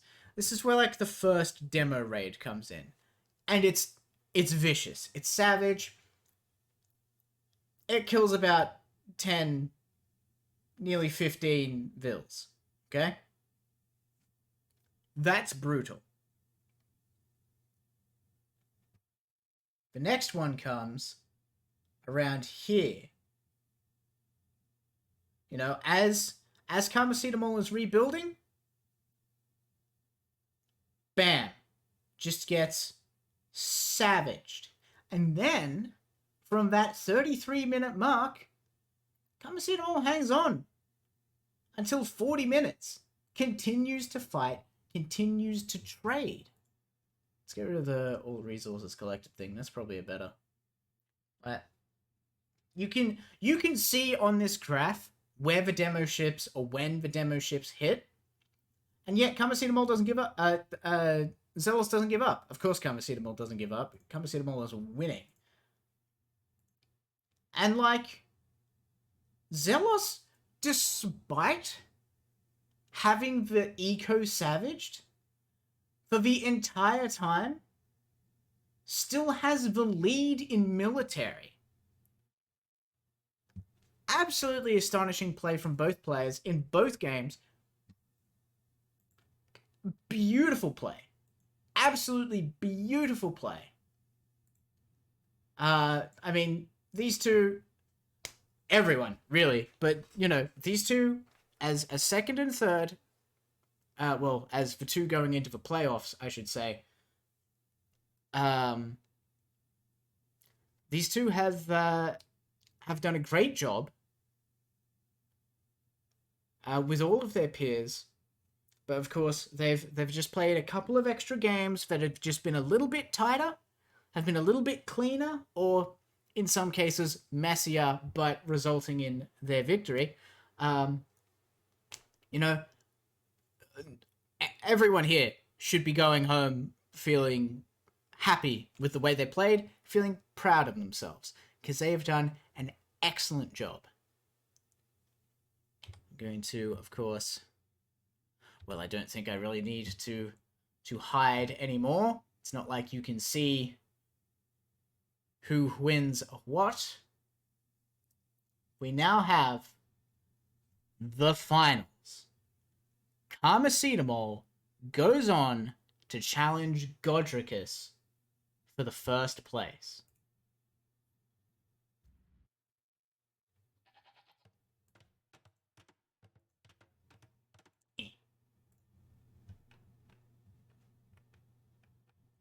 Oh. Actually, I just realized it doesn't matter. None of this matters. Alright. There we go. Godricus. Best of 5.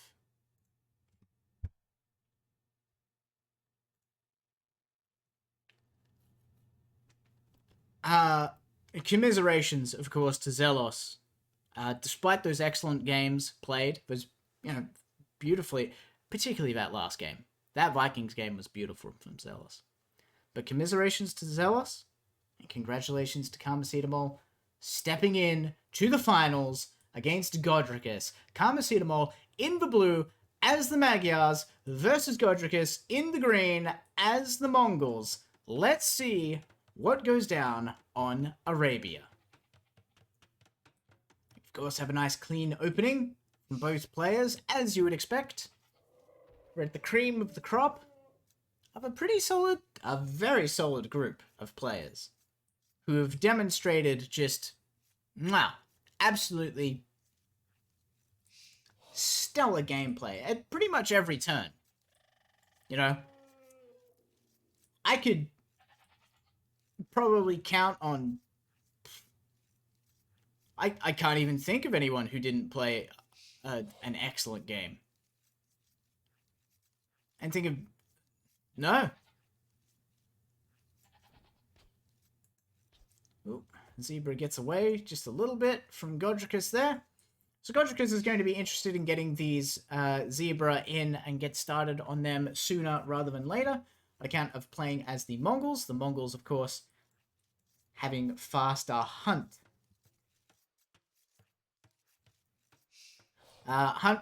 Food gathered from hunt is already faster than food gathered from herdables.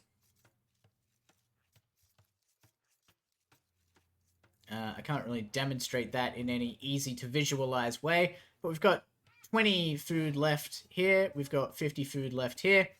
So this should disappear at about 30, but what's this? We're up to 20, 15, 10. So it's practically twice as fast, really. There we go. We've got the elephant coming in, being slain. Good stuff from Karmacetamol. Got the elephant coming in, being slain as well by Godricus for its tasty, delicious meats. Sorry, Dumbo. You're going to have to go into the circus. Your mother is now a meal. Your mother is turned into the feudal age. That was dark. Anyway. So yes, Mongols gather food much faster from hunt.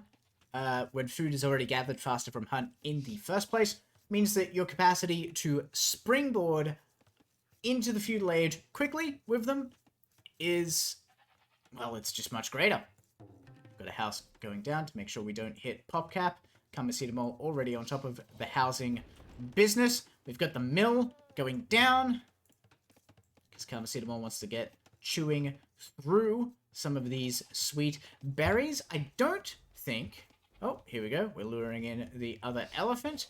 We gotta love that for our hungry, hungry hippos.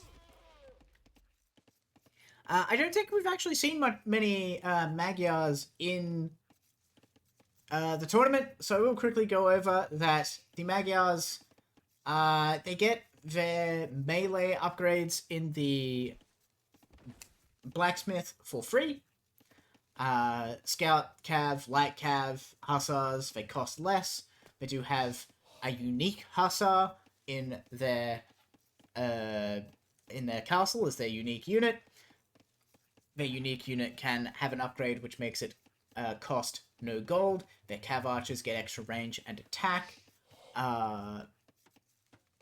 Yeah, it's a strong, aggressive civilization. Let's put it that way. You've got some good power spikes, and in particular, the melee upgrades being free in the blacksmith.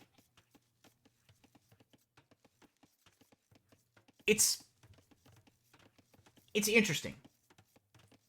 Oh, here we go. We've got the feudal age well underway for Godricus, on account of course, being in a position, as I say, where just gathering the hunt has allowed Godricus to go up at only 17 vills. Karmacetamol will be going up at 20. So the question is Godricus going to be able to turn this early feudal, with these 17 vills, is Godricus going to be able to turn this early feudal into some kind of forward pressure? I mean, is playing the Mongols, so there's a pretty good chance of it, but we're going to have to see. Karmacetamol actually getting a couple of militia out. Very interesting. Okay. Going to try to beat the Mongols to the feudal age? Or to the feudal age aggression, I should say. Interesting choice. We'll see how it pans out. Yes. So the interesting thing about this getting the melee upgrades for free business is generally when you are doing blacksmith upgrades, you've got the Dark Age Scout fighting a villager with loom, does not bode well for the Dark Age Scout. Of course, in 10 seconds, could easily go back and win that fight, and as such is doing it best to... Oh, there you go. Enters the feudal age. Of course, having the full health scout or light cav... No, scout. Why did I say light cav? On his back, Kamasinamo opts to flee, to run away, as the militia go over, looking for a bit of trouble. So the interesting thing about getting the melee upgrades for free is you have 2 resources, well, technically 3, because it's food and gold, right? You have 3 resources that you're investing into doing upgrades in your blacksmith. The first is the food, the second is the gold, the third is the time. I've mentioned this before, I'm going to mention it again. I mentioned it for other bonuses, but for this bonus in particular, there we go, Men-at-Arms pops. Kamisinamo's going to have the opportunity to do a little bit of damage, but doesn't want to wander too close to that TC, because it's going to be scary. I think the best that's going to come out of this is trying to box Godricus in. If Godricus has to throw down a bunch of, you know, buildings inside the TC that, you know, obstruct prime farm real estate, that's going to be good. We do have the Godricus raid in the Kamasinamo base, trying to clear out the buried bushes. We'll finish that thought that I started sooner or later, I promise. Unfortunately, these guys are too good, so stuff is going to keep happening. Which means I'm going to have to keep interrupting myself, and we're going to have to keep commentating on what they're doing in the here and now. And in the here and now, Godricus is kind of beating a hasty retreat, as a man with a pointed stick comes looking for a fight. A fight that he knows that he'll bloody well win.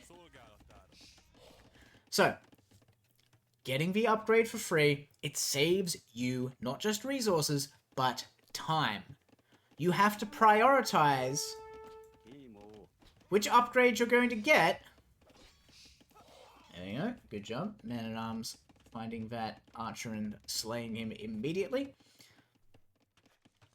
You have to prioritize which upgrade you're going to get, not just because of the limited resources you have access to, but what you want to get first. What is your priority? What you're going to devote the most time to?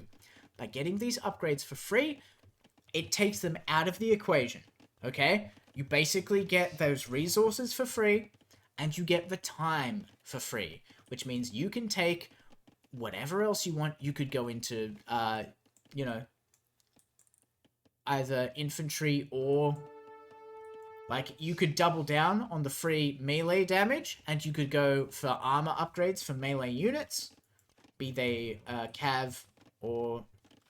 Good job having that tower there to protect from these cav raids, and good job. Excellent. A good job from Kamasinamo getting the farmers out of the fields, away from the raiding scouts. Ooh, and nice with the quick walling there. Scouts getting absolutely cleaned up by the TC. So was able to get those vills out of the fields without using the town bell, right? So if you click the town bell, these men-at-arms are just going to get kind of taken to pieces by either the skirm or the watchtower. Either or, it doesn't really matter. I don't think they're going to be doing much in the way of aggressive actions. Well, I say that, they're about to cut this man to tiny little pieces. Spearmen going past their quarry, accidentally not noticing. So if you hit the town bell, right, all of the vills that are near the town center immediately run and hide for cover. They all run inside the town center, they all garrison, which means, one, the town center shoots a lot of arrows, because it's got all these villagers inside it, but two, all of the farms stop working. Karmacetamol, being at the skill level that they are, is able to take the group of villagers who are in danger and put them all inside the town center, but leaves a couple still working in the fields because they're safe. They're at no risk of being attacked, so why stop them from being productive? That is the sort of skill that separates, you know, moderately good players from exceptionally good players. Here we go. We've got lots of walls going down. Godricus does not want to be surprised by a raid from Karmacetamol. Karmacetamol doing a good job here, keeping on top of the resources. Castle Age coming in for Godricus. Well on the way. And Wheelbarrow! Yes! Karmacetamol taking the Wheelbarrow, knowing that putting a circle at the end of a bucket is the pinnacle of man's achievement, at least in the feudal age. Castle Age coming in for Karmacetamol as well. Going to be a, you know, 40 seconds or so behind Godricus. Not ideal, but not a game ender. Not a tragedy. Not a death sentence. There is a pathway forward here for Karmacetamol, is what I'm saying. This single man-at-arms is probably feeling a bit lonely, might be suffering a bit of survivor's guilt, can't quite figure out what to do with his life after watching his comrades-in-arms be absolutely massacred by the defenses that Godricus put up. We've got some good house walling. Well, I say house walling. Some good walling here with the stables, with the market, to just kind of funnel everyone in underneath this tower, in underneath the TC. Got forging coming in for Godricus. Godricus looks like going for a melee army, probably knights, if I had to hazard a guess. We do have the bloodlines for both players as well. Scale barding coming in for Karmacetamol. There we go. Castle Age pops. Gold mining upgrade comes in for Karmacetamol as well. Really wants to get that gold out of the ground as efficiently as possible. We've got chain barding and step lances on the way. Alright. More and more I'm seeing these step lances in these higher level games. And, well, I don't quite understand how to use them myself, effectively. But these guys do, and I appreciate that, because look at this dude. There's a man on a horse with a very long stick. What's not to love? Who says melee damage has to be done from melee range? Oh, that spearman just sneezed on that scout, who suffered a fit and fell over. Terminal COTC took that man out of the game. Godricus is buying some stone. Are we getting... Yes, we're getting the 3 TC boom from Godricus. A second TC has been up for Karmacetamol, though. These Step Lances are poking this building, smiting the inhabitants through the window, saying, "Oi, is that a turkey on the table? Pokes, now it's mine." Wants to knock all the pies off the windowsills. It's going to just ruin the day of this, the dude who lives on the outskirts of the Karmacetamol town.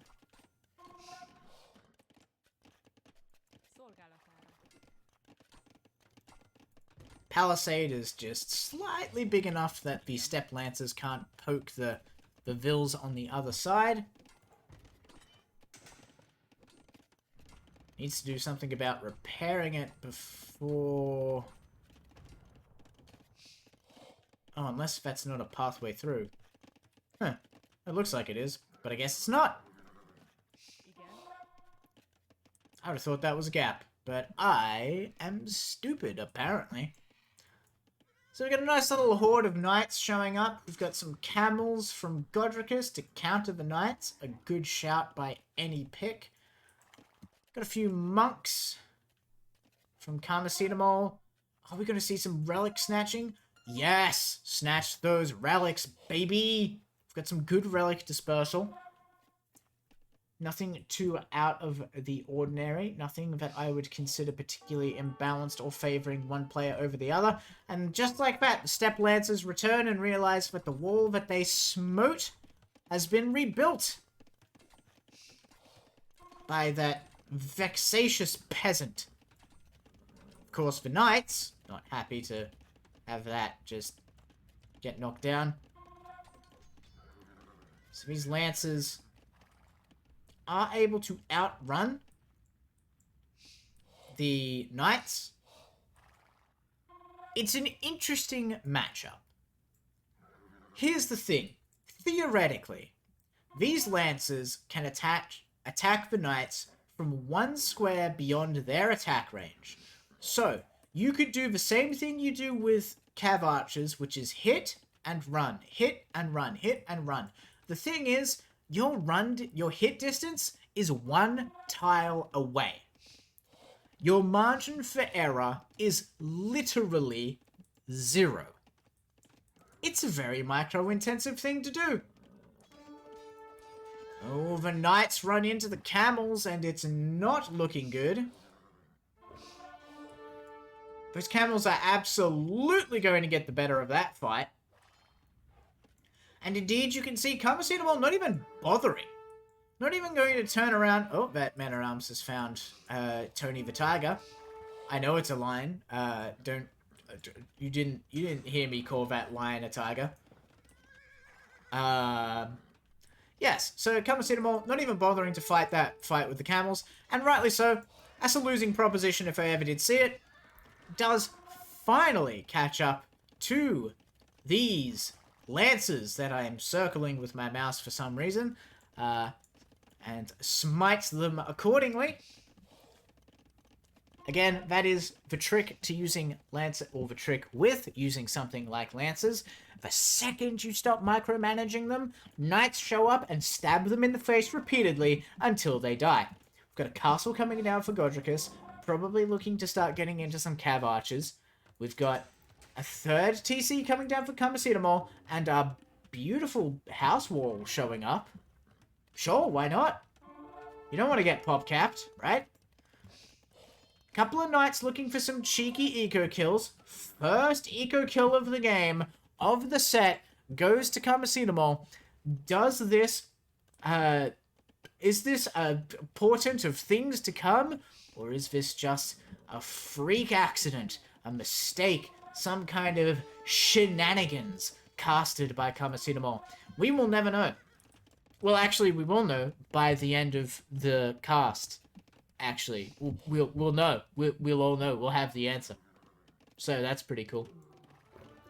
We've got chain barding and iron casting. I mean, of course, we have iron casting for Karmacetamol. It literally happens automatically. But we do have chain barding, so we've got a nice +2 armor, pierce armor, +2 regular armor, as well as the +2 attack. We do also have a chain barding, and we're going to have iron casting, so we've got +2 armor for the camel riders and +1 attack, +2 once this tech pops. We have wheelbarrow coming right on in because Godricus wishes to join us in the modern age, the beautiful era of man with bucket with a wheel on it. Camels, perhaps not noticing the enemy army wandering off, does have some pikemen to deal with. Karmacetamol mixing in a good... So, Godricus kind of going all in on the camel raiders. Expecting probably Karmacetamol to go all in on the knights. However, has cleverly mixed quite a few pikemen and brought them along with him. So if a fight does break out, we've got the defensive castle going down to defend from this raid. There's no stopping that sucker. Goes down. The Godricus we praise, he built the castle in just 1 day. As I was saying, Karmacetamol wisely mixing in some pikemen, so if a fight does break out with these camels, sure they might get some value fighting the knights, but they will get absolutely cleaned up if the pikemen can surround and poke them with their pointed sticks. Look at the stick. Look at how pointy that is. Imagine riding a camel and a stick that pointy gets jabbed into your butt. That's not a good time. That's a recipe for disaster. Speaking of disasters, the Imperial Age. Vis-a-vis, it's coming in. Maybe that's not a disaster. Who knows? So we do have the Imperial Age coming in for Godricus. Kamasutra has the capacity to... Well, actually needs to build an additional building, but there we go. Does have the capacity to go up to the Imperial Age now as well. Chase Godricus closely behind and is going to do so. There it is. Indeed, jabbed in the cheeks with no prep. We have Mangudai showing up with 2 castles on the field. 2 castles on the field. Godricus now has a decent production line for these Mangudai, is going to start throwing in Bodkin Arrow. These guys... What? So the camels are going to do a good job fighting the knights. They're going to get their butts kicked by the pikemen. The Mangudai are going to do an excellent job fighting the pikemen, probably going to get their butt kicked by the knights until there is a larger mass of them. We have a forward castle coming down for Kamasutra. We have 3 TCs, a 4th one well on the way, looking to get this gold. We have 3 TCs from Godricus, a 4th one coming down, looking to secure this stone. Kamasutra's going to see that TC going down, though.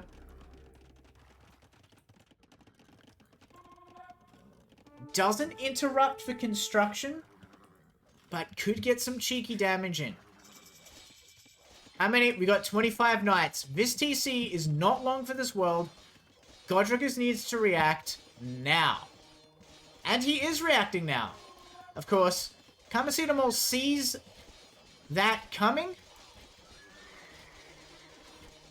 but wants to take this fight. Thinks that if the pikemen can get into the melee, which of course they can, even with their little leggies, they show up and begin smiting the camel-riding enemy of the Kamasutra and commit to finishing off this TC.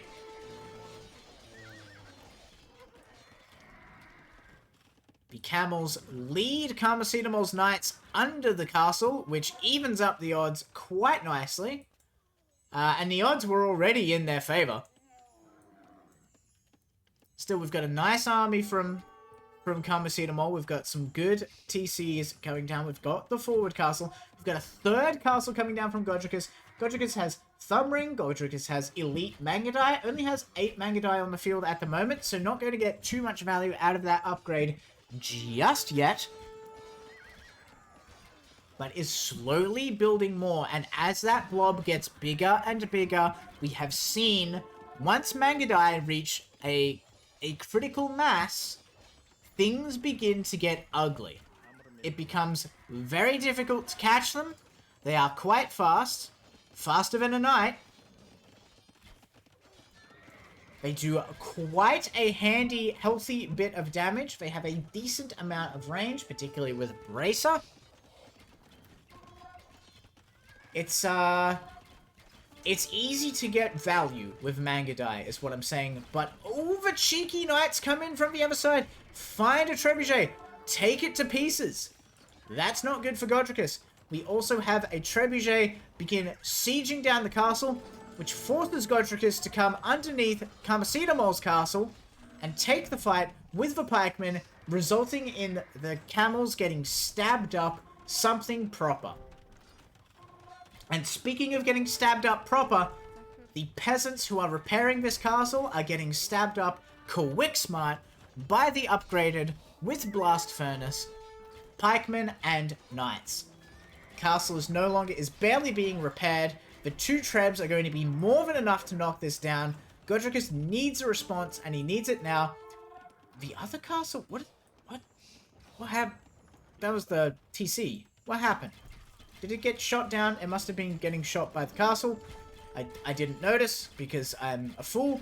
The Mangudai commit. They dive underneath to get the 2 trebuchets to stop the siege damage. saves the castle by the hair of its chinny chin chin. Barely has any stone though. Repairing it is going to be a bit of a nightmare. Godricus needed to quickly pause. Of course, instantaneous for you and me watching at home. A cavalier, lone cavalier gets smited. Interesting. We've got the walls kind of... Looks like Karmasinamol wants to just kind of hem Godricus in. Godricus is, of course, going to stab this peasant to death. As always, prison rules. These light cav and this cavalier going to have to clean up the backyard before the Godricus peasants build a production building and begin causing trouble. More cav going down. Got quite a healthy blob of Mangudai now, Godricus does. Nothing wrong with that, nothing wrong with that. However, is that 4 relics inside of a Karmasinamol monastery? You bet your backside it is. And that's going to let Karmasinamol carry this fight on well beyond his normal limits. One, because with all of this extra field presence, Karmasinamol has secured a little bit of extra gold, is going to have that gold advantage, but also by having those relics, is going to have an extra gold trickle that's just never going to run out until Godricus burns down the temple and throws the relics into the ocean. Or into his own temple, as the case may be. Replacement Trebuchet shows up and begins firing at the castle once again, slowly sapping Godricus of any stone.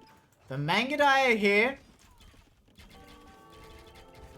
They dive in. The Cavalier moving slowly because they are stuck to the ram. There we go. They are released from their bondage.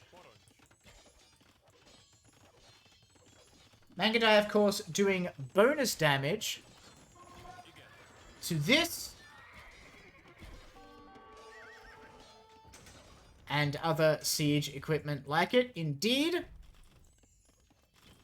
Karmasinamol coming in with a healthy Eco KD of 50 to 3 has done a beautiful job of chopping up Godricus peasants while keeping his own safe behind the walls.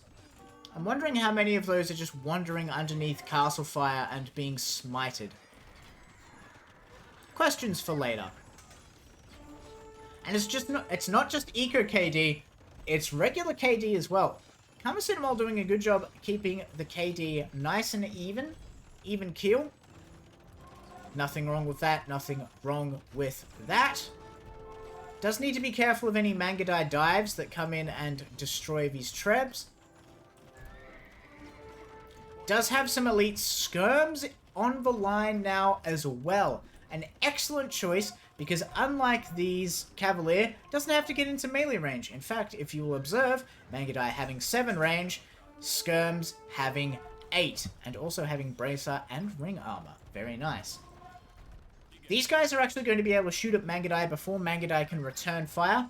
Going to do an excellent job of being able to keep these, the trebuchets, nice and safe. Even if the Mangudai do get some good volley shots in, they're going to be trading. And that's not what you want from your Mangudai. The whole point of the Mangudai is that they chip away from far the fuck away where no one else can hurt them. Because losing them is expensive. It is slow to replace them. These Mangudai have so low health. So many of them going to go down to a stiff breeze or a subtle suggestion.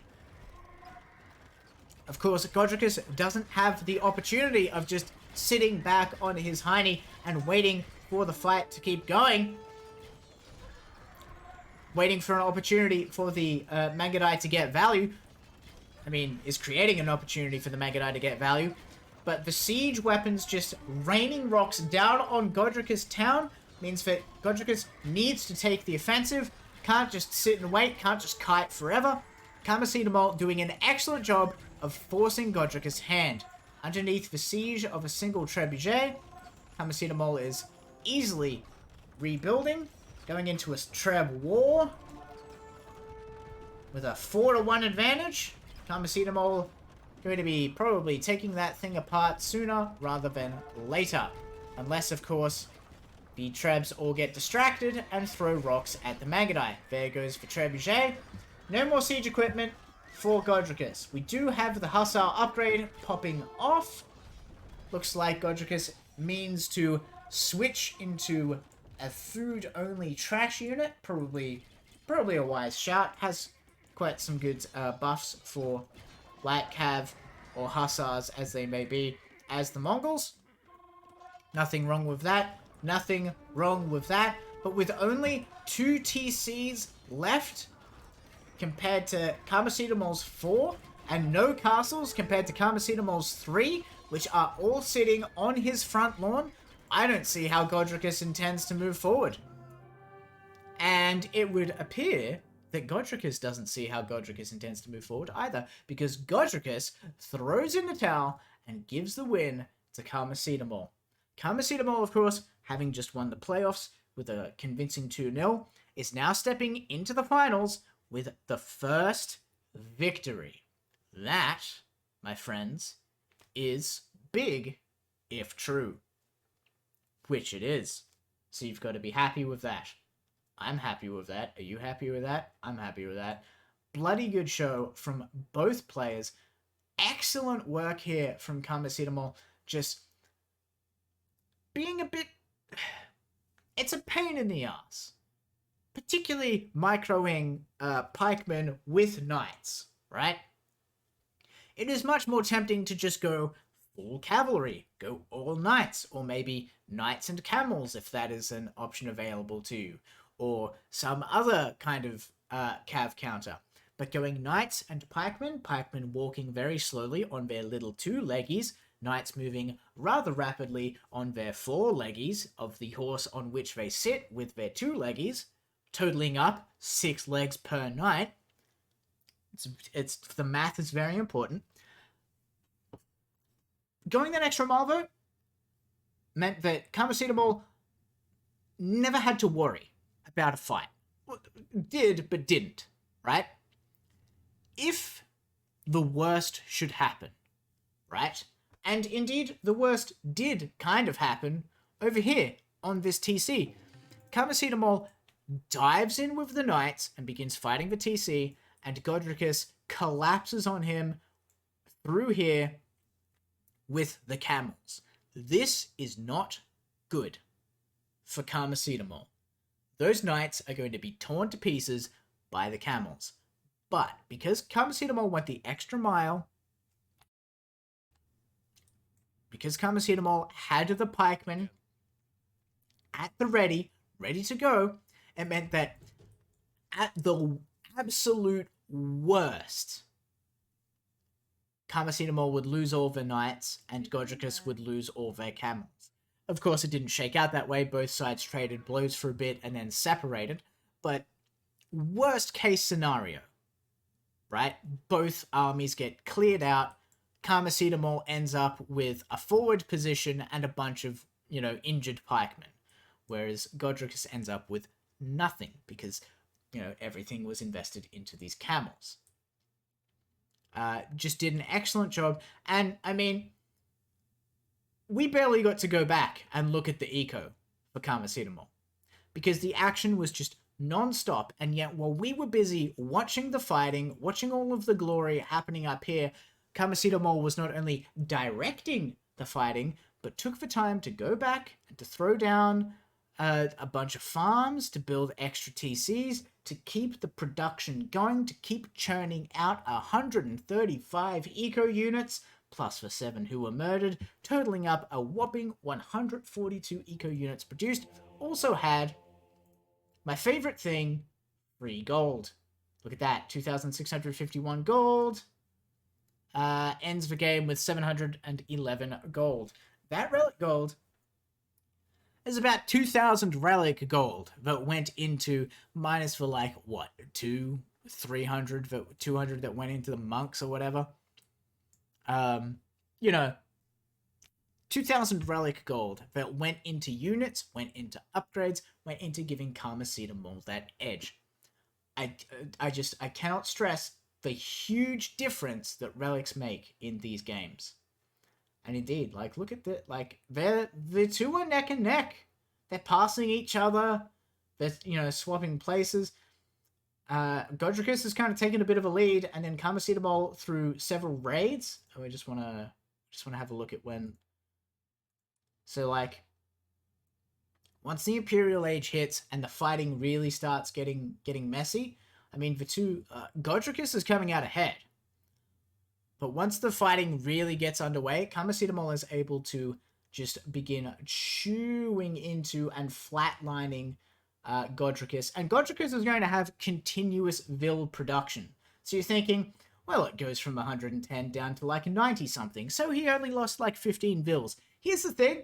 Godricus just keeps cranking out Vils, as you can see by this small rise in the number of Vils. That means for it to flatline at like 90-something, Karmacetamol is just getting a steady number of kills over and over and over. So an excellent start. We're going to quickly hide the vision from you so you don't see the secrets.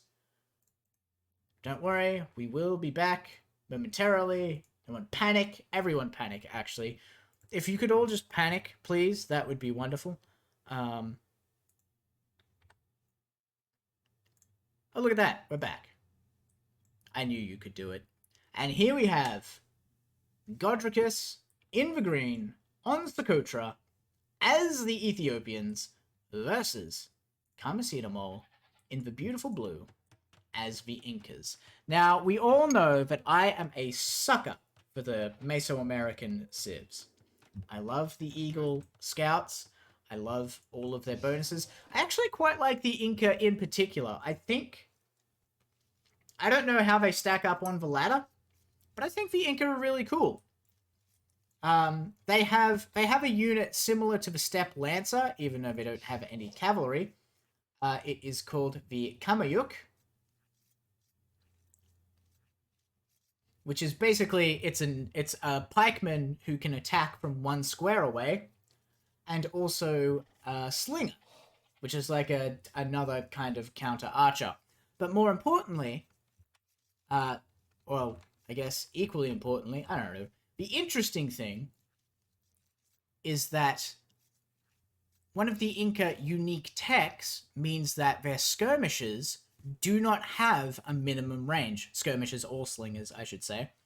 But their slingers do not have a minimum range. This means that you have spearmen who are good at getting value out of melee fights. Good kill there. Take that, ostrich. Probably a spy. Godric is doing good at getting the elephant nice and early. That means that they have spearmen who are good at getting value out of melee fights because they have the extra range, so they can kind of collapse on opponents much harder than their opponents can collapse on them. And you can protect them fairly convincingly with skirms who aren't upset by having melee units up in their grill. Alright? I mean, it's not ideal. You won't get value letting your skirms get into melee fights. But they don't go wandering about the way that everyone else's skirms do. So you have a strong skirm line. You have a very nice spearman, right? You know, and it's not because it's a unique infantry unit, because it's an infantry unit rather than a cavalry unit. Even though it does cost gold, it doesn't cost that much gold. It is a fairly cheap, in terms of gold cost, gold unit. And, of course, as an infantry unique unit, the production time for the Kamayuk is quite fast as well. They really pop out rather quickly. So the limited... Normally when you're building unique units versus regular units, right? You've got to think, well, I have to build them out of a castle. So I might have 1 castle when I could have 5 barracks, okay? So I could be producing 5 pikemen or 1 Kamayuk, right? What's the trade-off here? The thing is, the Kamayuk of most infantry unique units, but particularly the Kamyuk, they build very, very quickly. Ooh, Eagle Scout gets a good little bop in. Dodges the arrows like it's the Matrix. Very nice. Kamacetamal, good micro there. Getting a little bit of extra free damage in. Very nice, very nice.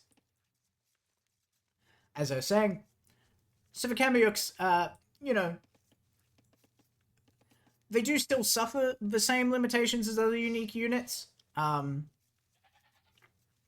indeed, all of the limitations of... I mean, imagine building pikemen, but they cost gold, right? Like, that's a bit... Ugh. But... you know, it can be a bit worth it. Like, they suffer from limitations, but not as much as other unique units, I would say. I find them particularly interesting. I actually quite favor the Incas. I'm a bit of a sucker for them, so I'm going to be interested in seeing how this shakes out. Fingers crossed, we see a bit of Kamyuk play. We won't know. Maybe we'll just see some Eagle Warrior play, which, you know what, I'll be happy with that too. And more importantly, what do the Ethiopians do in response to this? Ethiopians are a fairly good archer civ, as I recall. I will double check. Yeah, their archers fire faster. They receive resources when they upgrade to the next age. You've got the Shotel Warrior. Yeah.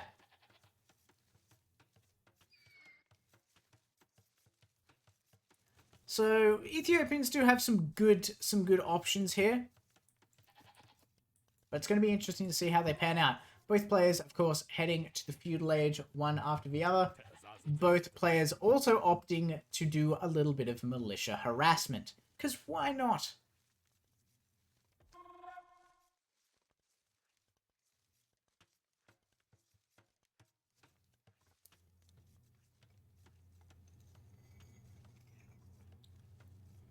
There's no prize at the end of this tournament for the best neighbor, you know?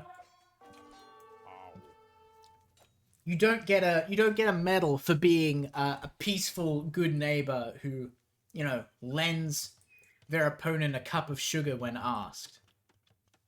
That said, though, we did see Trashmaster and God, who was Trashmaster fighting? Was it Kamacetamal? I don't know. Someone returned sheepies. Which you don't have to do, but someone found and returned sheepies. You should get a medal for it. You know what? I'll talk to Trashmaster about it. We'll see if we can give out an award for the best neighbor.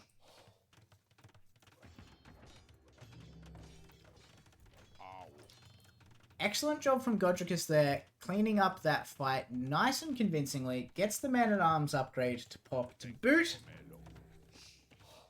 Of course, having the fight happening over here, away from the base, means Kamacetamal has had time to get defenses ready. And ready they are.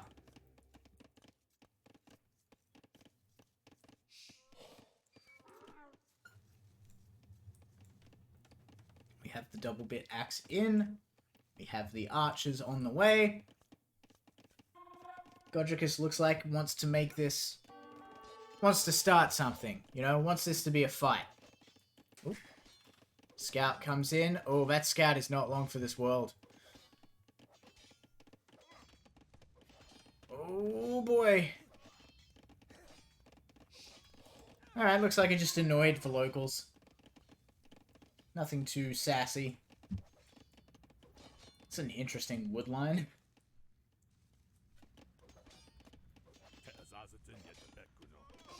Man-at-Arms just slowly chipping away at the building. We do have a couple of archers on the way.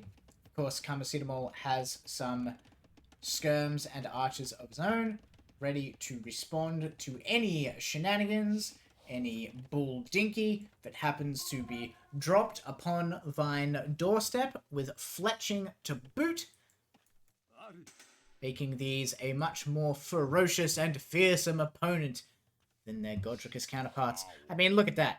4 attack and 4 range. Pah! quiver in fear at this. Give me the thing. 5 attack and 5 range. Cower, mortals, before these mighty warriors. Actually, you know, it does make a bit of a difference. So, probably worth cowering in fear. TBH.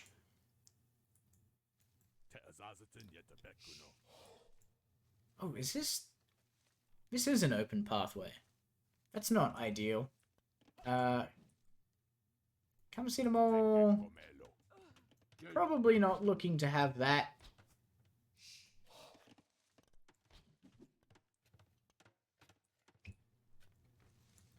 How much does Karmacetamol see here? Karmacetamol has not been exploring down here, has popped here and thought, yep, that doesn't go anywhere. Probably thinks it's something like this. But lo and behold, it is not. It is some bad news bears.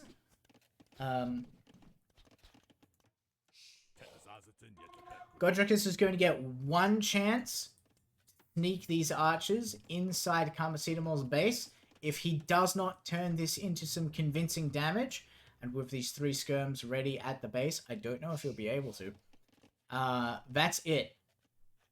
Right? Karmacetamol's going to know that there's a gap here somewhere, is going to be able to plug that up, and that's going to just shut down any future raids that come through this way. Alright. The archers come down. Karmacetamol notices them. Pops the bell.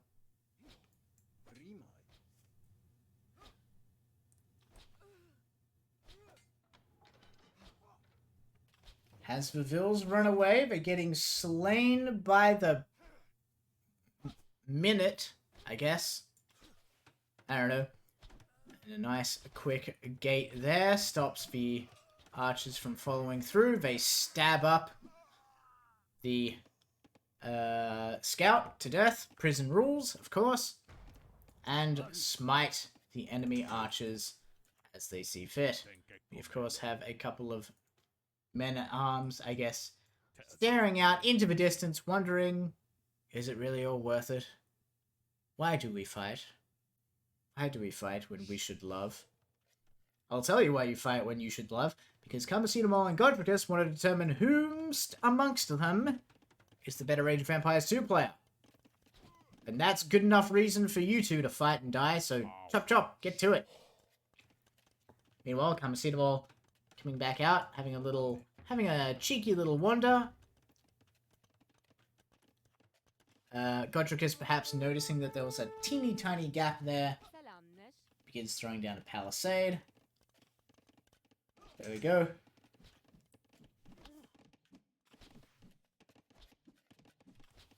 Godricus sitting safe as houses directly underneath the archery tower, preventing any shenanigans from stopping them from harassing the gold line that Godricus has been using to fund the war effort. And funded indeed he has, because he is well into the castle age. So is Karmacetamol, and we have gold mining popping as well. Is this another barracks? Alright, I think we're going to see a bunch of Eagle Warriors. That's fine. I'm happy with Eagle Warriors. You know what? There's nothing wrong with Eagle Warriors. Eagle Warriors are cool. And they're a good pick against Ethiopians. Ethiopians, of course, being an archer civilization, Eagle Warriors are going to be a good answer to them. And the great thing about going Eagle Warriors as, like, I mean, you know, they're your kind of scout knight replacement.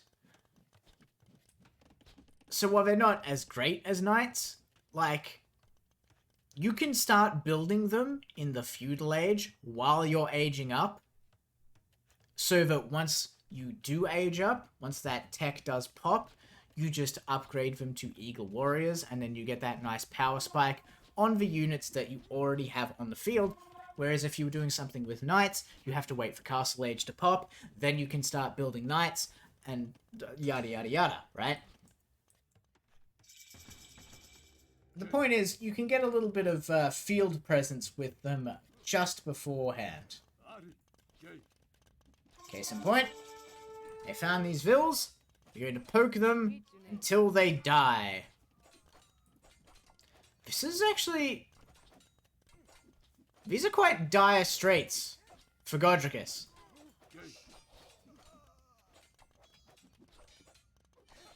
There we go, the knight shows up, cleans up the Eagle Scout. Okay, Ethiopians, not bad knights. Nothing wrong with them, so... I mean, they're perfectly functional. So why not, right? We have the Siege Workshop going down. The reason, of course, that this is a bit of a tragedy for Godricus is... Kamasidamal has been able to sit on this gold and deny it to Godricus for God knows how long. By coming up and also getting a couple of cheeky kills up here. There we go. Speaking of cheeky kills, down goes one skirm. And here comes the Spearman, and he missed. Missed his target. By starting to get some cheeky kills up here and just kind of stalling out Godricus, there's been a couple of times where Godricus has had 0 gold income on account of Kamasidamal's raids. So that's, you know, I mean, it hasn't been long enough, or... excuse me. It hasn't been long enough, it hasn't been thorough enough to completely bone Godricus or throw him out of the game. Indeed, we see Godricus has 5 knights on the field. That's pretty scary. And has 650 stone and a horde of peasants. That's pretty scary. However, it does mean that good old Kamasidamal. Okay, we got Bosa, we got Piper, we got Squires. Interesting. We got some more Palisade going down to stop any raids from coming in all willy-nilly, as they are wont to do when the Godricus comes out to play, and indeed, play he must. Castle goes up on the front lines, secures the gold, secures the stone, and indeed, this is the only pathway outside of Kamasidamal's base currently, well, except for, never mind, that's been walled off now. This is the only pathway outside of Kamasidamal's base. So that means that basically anytime Kamasidamal wants to go out and, you know, do his own thing, he's going to have to contend with this castle that has a bunch of hungry, angry peasants working in front of it. We do have a bunch of pikemen showing up, looking to get a bit of value out of a fight, poke some of these knights to death, if that could be the case. Please, thank you. We've got the monk going for the conversion and gets smited. Guess he didn't believe. We do, of course, have a couple of relics in Kamasidamal's base. That's good. No monks that I can see from Godricus. Relics have not been touched. Not a one. A lot of battering rams in the production queue. Very interesting from Kamasidamal. Oh dear.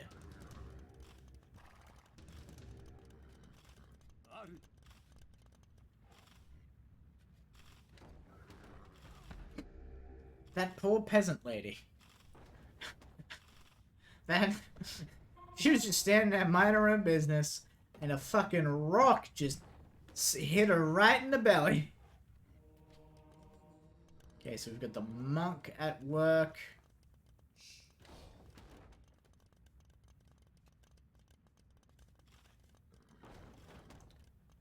Got Bodkin Arrow popping in. Speaking of faith saving the preacher. Oh, well, fuck that lion, I guess.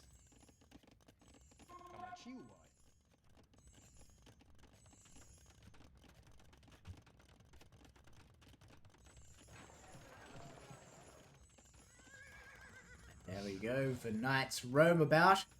Free as the wind blows. Haven't really seen much military production from... oh, we've got a Shotel Warrior.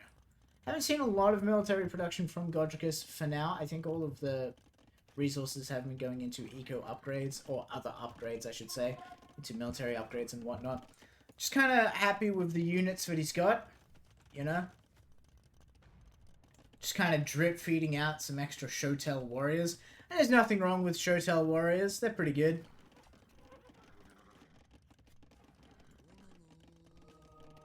We have quite a few monks on the station, ready to nick these knights. To steal, to take, twok. Take without consent.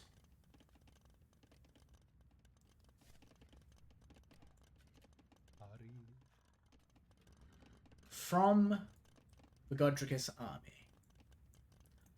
A man on a horse. Might as well be a god amongst the Incas, on account of they can't build their own stables. So, you know, cherish him.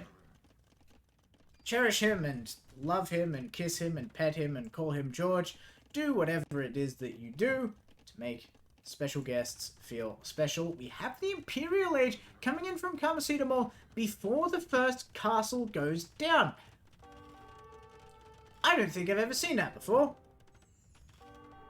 Castle is being built underneath castle fire.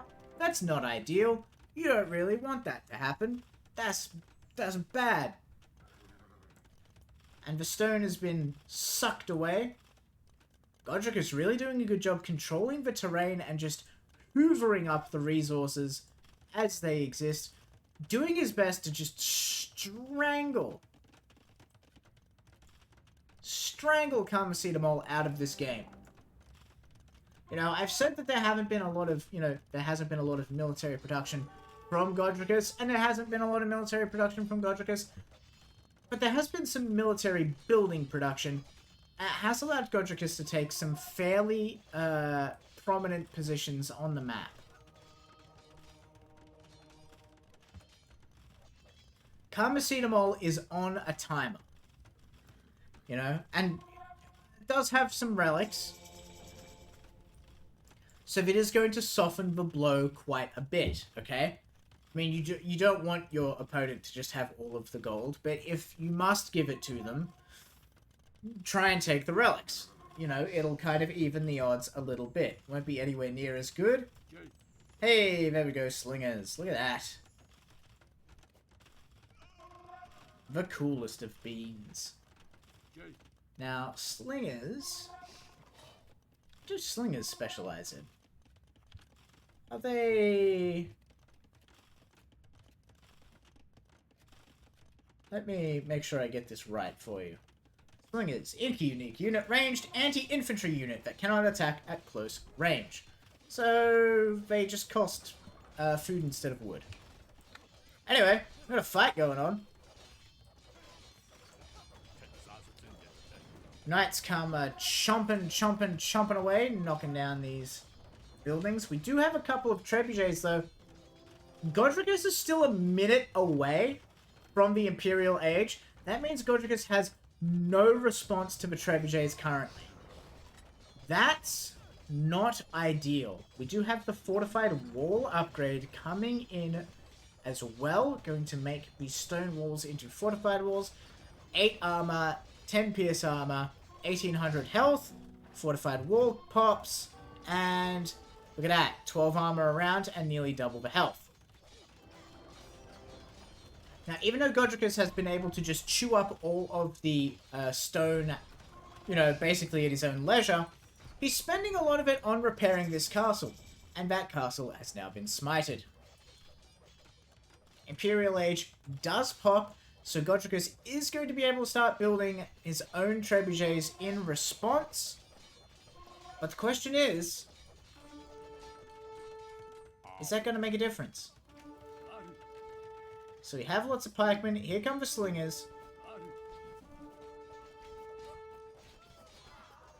Look at that. Absolutely beautiful damage. These Shotel warriors are no slouch.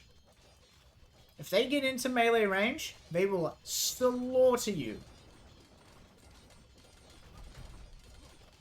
But, thanks to the slingers, Carmesidamol doesn't have to worry too much about that.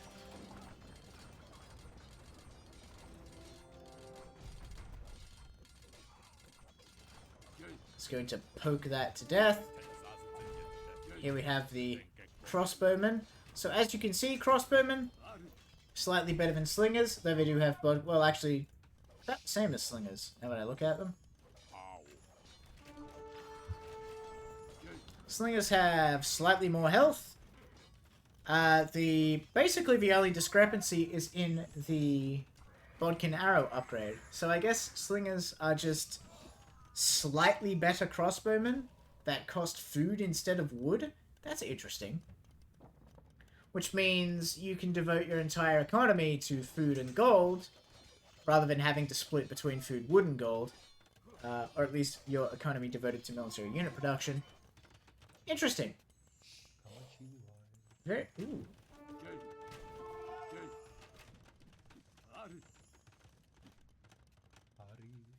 It's good. I like that voice. It's a good voice. Excuse me.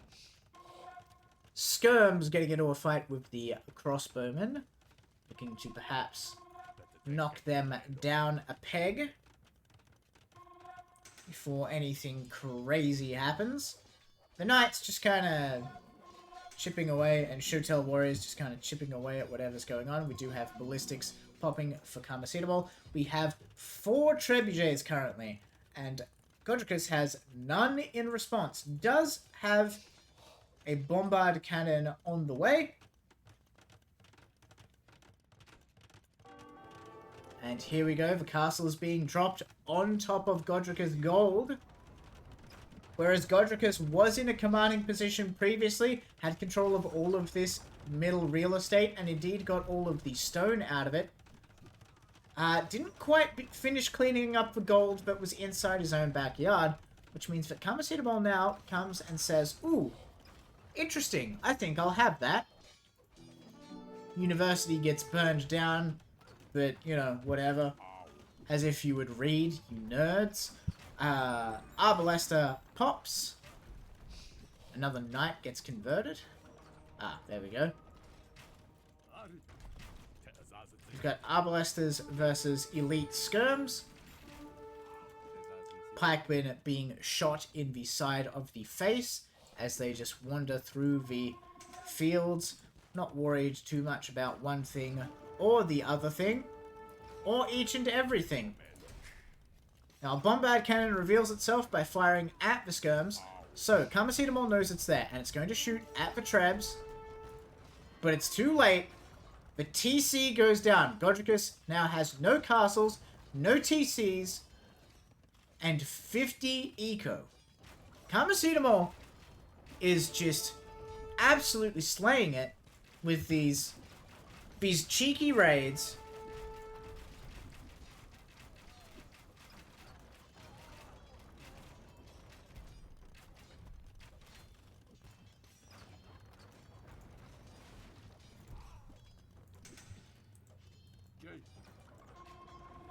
Getting this value, just chewing away slowly at Godricus eco. Getting this great value out of his army too. Excellent work, you know. Andean Sling, here we go. This is the tech that reduces the minimum, or eliminates the minimum range for slingers and for skirms. It's a good tech. Very good tech. You know what? I didn't get to... Ooh, we got another monk with a relic. We're stealing 3 relics, a 4th relic on the way. Good job, Karmacetamol, keeping eyes on the prize. Bombard cannon is just shooting into the infantry, getting some good splash damage. But I mean, Godricus is... Well, there you go. Godricus calls for GG. It's just, I mean, 40 eco units to... It doesn't... I mean, he won't know how many eco units that Karmacetamol has, but realizes he probably realizes, having not done a lot of raiding damage, that Karmacetamol is probably taking off with quite a convincing lead. It was an interesting bit of back and forth there. Godricus came out swinging, came out strong. Karmacetamol, though, just kind of, you know,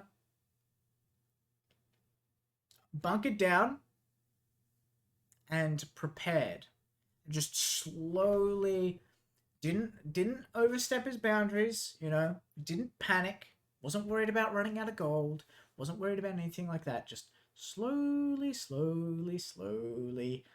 just chuffing along, doing whatever he pleases. Decides, you know what, I'm just gonna wait until I'm in a position where I know I can overcome Godricus. And I think that position first reveals itself when Karmacetamol hits the Imperial Age and Godricus doesn't. Once Karmacetamol's in the Imperial Age and Godricus isn't, Karmacetamol's like, oh, cool, I'm just gonna knock down your castle now, bye. And does with the trebuchets. Because even, Godricus just didn't have a huge army that could dive underneath a castle and take out attacking trebuchets.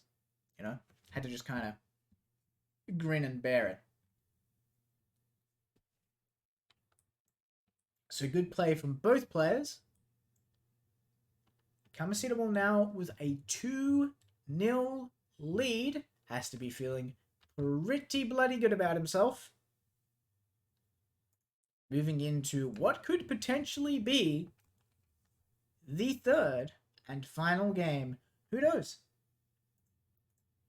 Who knows? What comes next? I do, actually. And so does Karmacetamol and Godricus, now that you asked. And it's Arena. That's right. It's a classic. We start on Arena, we end on Arena. Everyone is born into an arena, everyone dies in an arena. Godricus in the green as the Britons. Solid civ all around. Excellent archers. When that ball gets rolling, God help you. Karmacetamol as the Cumans. The Cumans. Oh. Neither of these have been common picks on Arena during this tournament. And yet, both of these are excellent picks. I mean, really, fantastic picks. Britons, because, it's Britons, right? You've seen the power of a British, a Bretonian, what's the word? The thing, where they squeeze the thing and it shoots the thing. Arbalest. You have seen the power of a Bretonian Arbalest blob in this league before. It is a mighty sight to behold, and if you cannot nip it in the bud, it becomes a huge issue. The Cumans. We have not seen very much of them, if any. I don't think we've seen any of them. Ooh, oh, that's not ideal. You want the board to follow you all the way through, but that's okay. That's close enough. That's close enough for government work. The Cumans. We have not seen much of the Cumans. They are... Have a guess. They are a special darling in my heart, actually. I quite thoroughly love the Cumans as a civ. And, as should be no surprise at this point, as with every other civ that I love, I'm not very good at them. So there's some idiosyncrasies to the Cumans that make them very special. First things first. Or most importantly, I should say. No, you know what?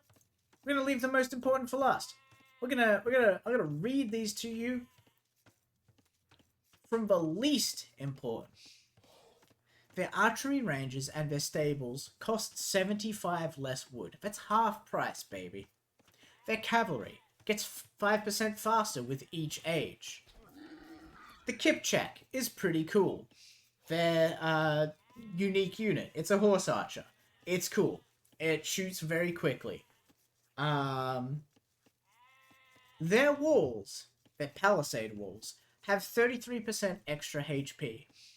But what about that? That doesn't seem particularly interesting. Why would I care about that? I'll tell you why I care about that. I don't care about any of that. What I care about is that the Cumans can build a siege workshop in the feudal age. Normally you have to wait to the castle age. Humans are just like, feudal age? Sounds like a perfectly good time to set up a siege workshop to me. And guess what they can build out of that siege workshop in the feudal age? That's right, they can build battering rams.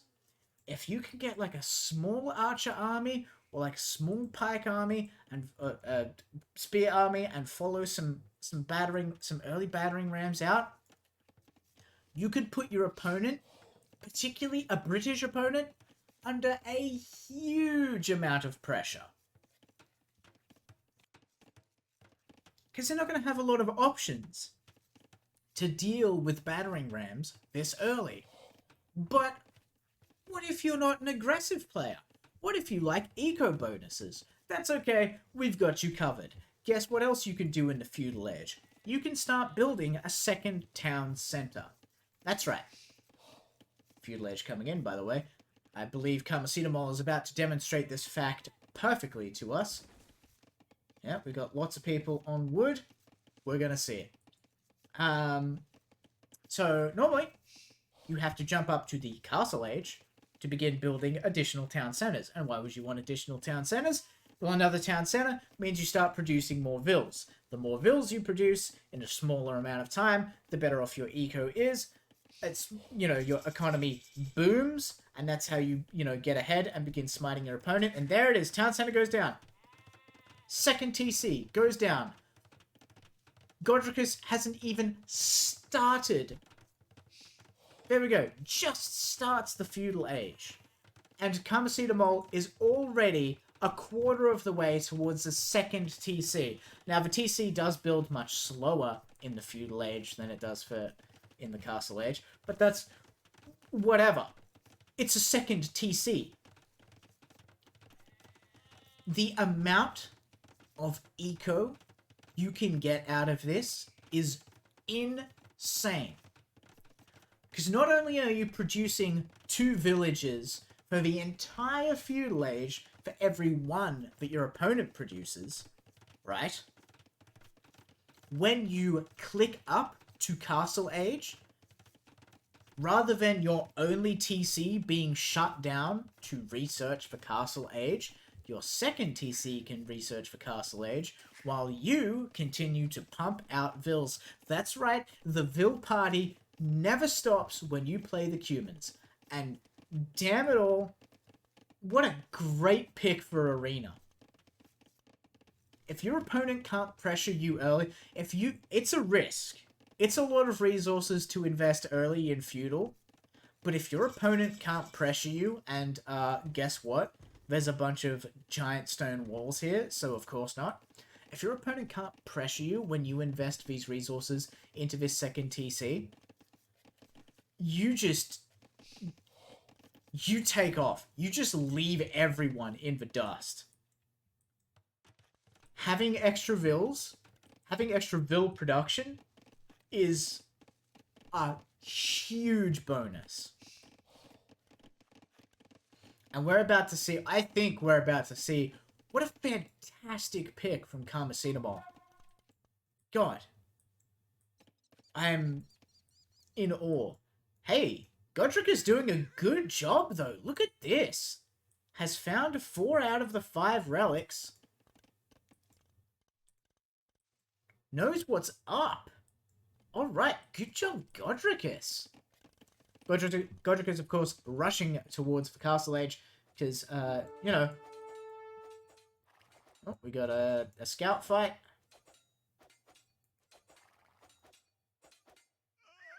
And Godricus takes the victory. Good job, Godricus. Very nicely done.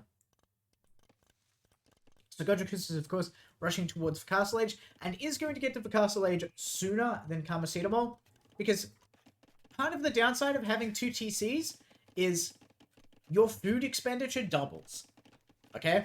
You're spending 50 food every 22 seconds for every TC. So that's 100 food every 22 seconds. But that means you get 2 villages. However, that means that Godricus only needs to invest 50 food every 22 seconds into villages, and the rest of that food is profit, which he can use then to project himself into the castle age with 650 stone, that he is about to turn into a giant fuck-off castle, which is going to begin pressuring Karmacetamol. And, I mean, you can see there's a huge disparity between Karmacetamol and Godricus, okay? However, as we saw with the Aquino game, okay,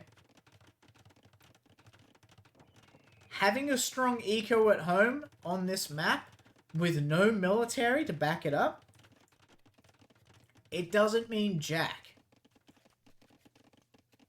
Karmacetamol. Is Karmacetamol C? No. Godricus was smart enough to keep this outside of the vision range.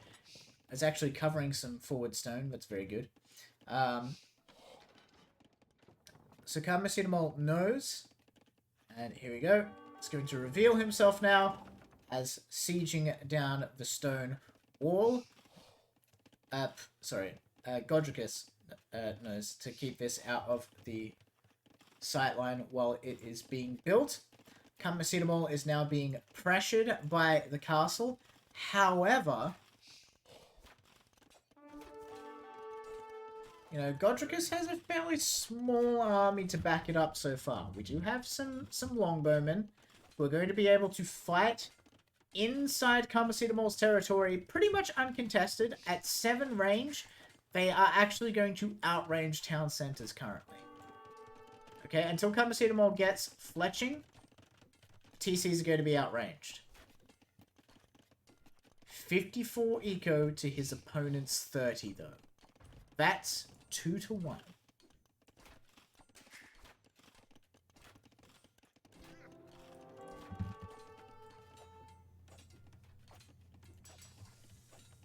We have Scale Barding coming in. Karmacetamol, cool as a cucumber, baby. What are you talking about? Longbowman? Bowman? What, like Ficellos? What are you talking about? I don't see any bowmen out there. I don't hear no orchestra. Do you? No, I'm just going to keep mining my gold. I'm going to start expanding into my rear. I've got 2 TCs to cover my front as well. So these longbowmen can't dive on my wood line as they otherwise would be able to. You know? I'm gonna go into the castle age at my own pace. Because what are you gonna do? Stop me? Maybe. I mean, Godricus is gonna try his bloody damnedest. Here we go, we got another forward castle coming down. Going to begin sieging down Karmacetamol's second town center. With the castle. Looking to get some kills in there. We have capped ram and several rams already built. This is interesting. Remember when I was like, hey, rams are going to be really good against Britons because Britons are likely to use archers and rams have really good pierce armor. Well, looky here. We've got some rams showing up. I mean, there's Vills. They'll actually take down those rams pretty convincingly. Yay. Yay. Third TC coming down. Still only 1 TC for Godricus, though. And that eco is getting wider and wider and wider. Amazingly, Karmacetamol hasn't stopped producing Vills. In spite of all of this shenanigans. We've got a couple of knights ready to protect the rams from any, you know, nonsense that happens to befall them. We do have a monk on the way. There we go. Right there. Looks like he'll be wanting to collect those relics and maybe defend from any sneaky, what's it called? What are these guys? Knight attacks? I just had to read the word. It's literally right there. You know, no big deal. So they have fletching. No Bodkin arrow yet, but I don't think Godricus is feeling the pressure to invest the resources just yet. They are just slowly chipping away at the TC, which might not be the best use of their time. You might at least want to combine them with the castle fighting this TC. And, ooh, the Vils can repair the TC just outside. Yeah, just outside the castle's range. And they're able to repair it faster than the castle can damage it. We now have 4 knights and 6 capped rams. And what is a capped ram? A capped ram is a unit with 190 pierce armor. Look at that. 4 damage, 5 damage, 5 damage, 5 damage. These things, with their 200 health, taking 5 damage a hit, are going to be an absolute monster for the castles to deal with.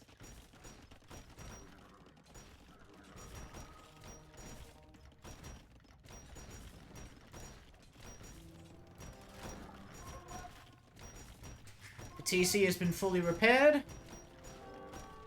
Vil gets killed. We have Bodkin arrow popping. Capped Rams have barely taken any damage. And Godricus already calls the GG. Like that gives the third and final win to Karmacetamol. Had the early pressure, was trying to just... And, you know, credit where is due. I expected Karmacetamol to be in a much better position when the aggression showed up. But no, we're still kind of getting the dividends from that second TC. But Karmacetamol, just calm as ever. Just let Godricus, you know, punch his way through the door, punch his way through the walls, and begin, like, just shooting arrows at these 2 TCs. And just calmly build stables. Calmly assembled a couple of rams. I say a couple of rams. It's the most constructed... never mind, the knights were. It was by but a few seconds. These rams would have been the most constructed unit on Karmacetamol's side. They're about 50% of his military. You know?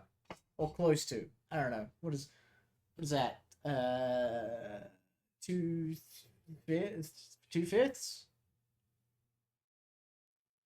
Yes. 2/5. 2/5 of his military. I told you I'm bad at math, and also it's 11:15, so I'm allowed to be bad at math. You know, these rams make up a huge chunk of the military, and look at that giant health pool. 1,200 health between these 6 rams. And these units, these longbowmen, the castles, they can damage these rams at a whopping rate of 1 health per shot. Now, castles shoot a couple of arrows. They shoot 4 arrows. Unless you start garrisoning more people inside it, then they shoot more arrows. But they shoot 4 arrows, and archers, of course, shoot a single arrow at a time. That means that you've got a whopping on the field 5 plus the 4, 9 health per, like, volley taken away from these rams. 1,200 total. Now, I just want to check. I need to check something. Because this is crazy. This is absolutely crazy to me. Do Britons get monks who can do the special thing? No. Britons do not get redemption, which is a monastery technology that allows monks to convert siege weapons. Which is, I imagine, why Karmacetamol saw this as the pathway forward. Yeah, normally, faced with this, you might try and research redemption and then have your monks convert these siege weapons and turn them against your enemy. You know? But that's not on the table for Britons, if it's not on the table for Godricus. And Karmacetamol is able to understand that and is able to use that to leverage a win. Absolute insanity. Just played that. I really don't know about Karmacetamol. I don't know what's going on inside the lad's head. I don't know what they're thinking about, but let me tell you, from the 3 games we've seen played tonight, for the finals, for the first place seat, Kamasita just seemed cool as a cucumber.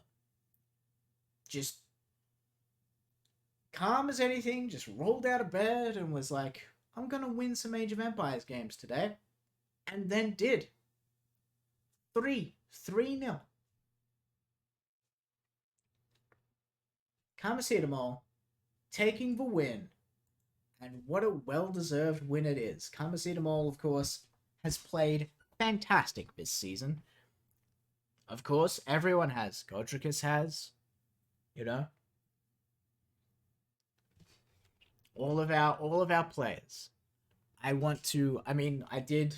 know I went over this a little bit at the beginning. I know I went over this a little bit in the last cast.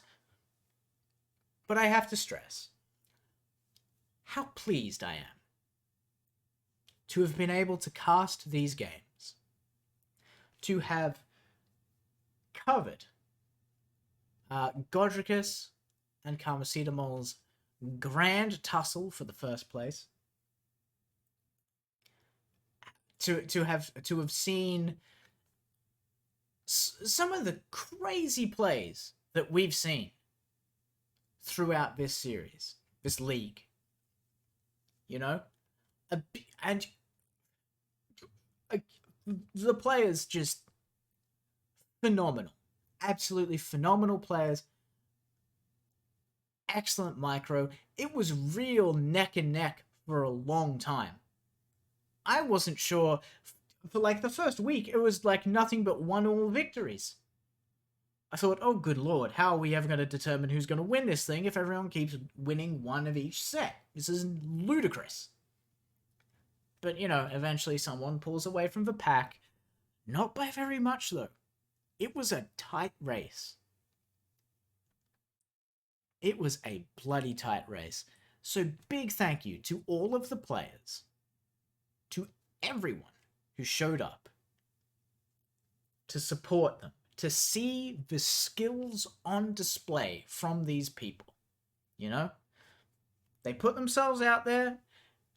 You know, putting yourself out there and having other people watch you play a competitive game is kind of stressful. Because, you know what? Sometimes people are jackasses and they judge you and it's fucking annoying and just, ugh, it's not worth dealing with. But these guys, they did it. They're like, you know what?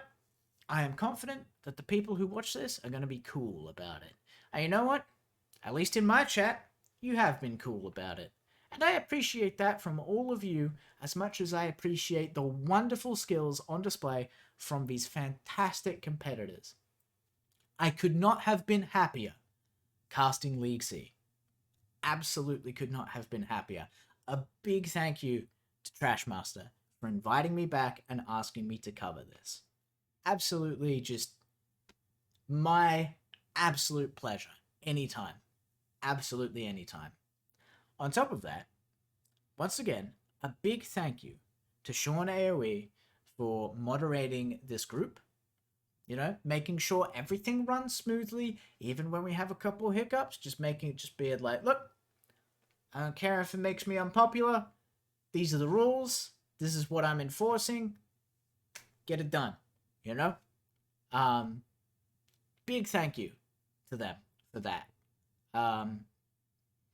It's you know, if you to do good rule to do good compromise like negotiation kind of stuff, generally neither person walks away particularly happy with you, because you get both people to give a little something up, you know what I'm saying?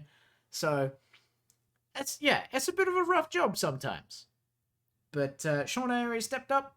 Sean Avery did a wonderful job of it. I mean, you know, most of the time didn't have to say a peep, of course, because most of the time everything ran fairly smoothly. So, you know, easy done. And yeah, big thank you to Trashmaster for organizing the whole shebang, and for Farmman for hosting the whole big deal, the whole league, making it all possible, making it all happen. You're all just mwah, wonderful. It's been fantastic doing this, and I really do hope. I look forward to next season. Uh, you know, whether I'm asked back to cast a third time, which I'm telling you now, I'll absolutely be down for. Whatever league you need me to cover, I'm there, buddy. Um, yeah. If I come back next season, next league as a caster, or whether I'm just watching, uh, I'm really keen to see how these games all pan out. You know, I'm looking forward to the next one already because this has been such a great experience, and I hope you've all enjoyed it too. Well and truly, I hope it's been something that's slaked your thirst for some uh, some high tier competitive Age of Empires play. Because God only knows it's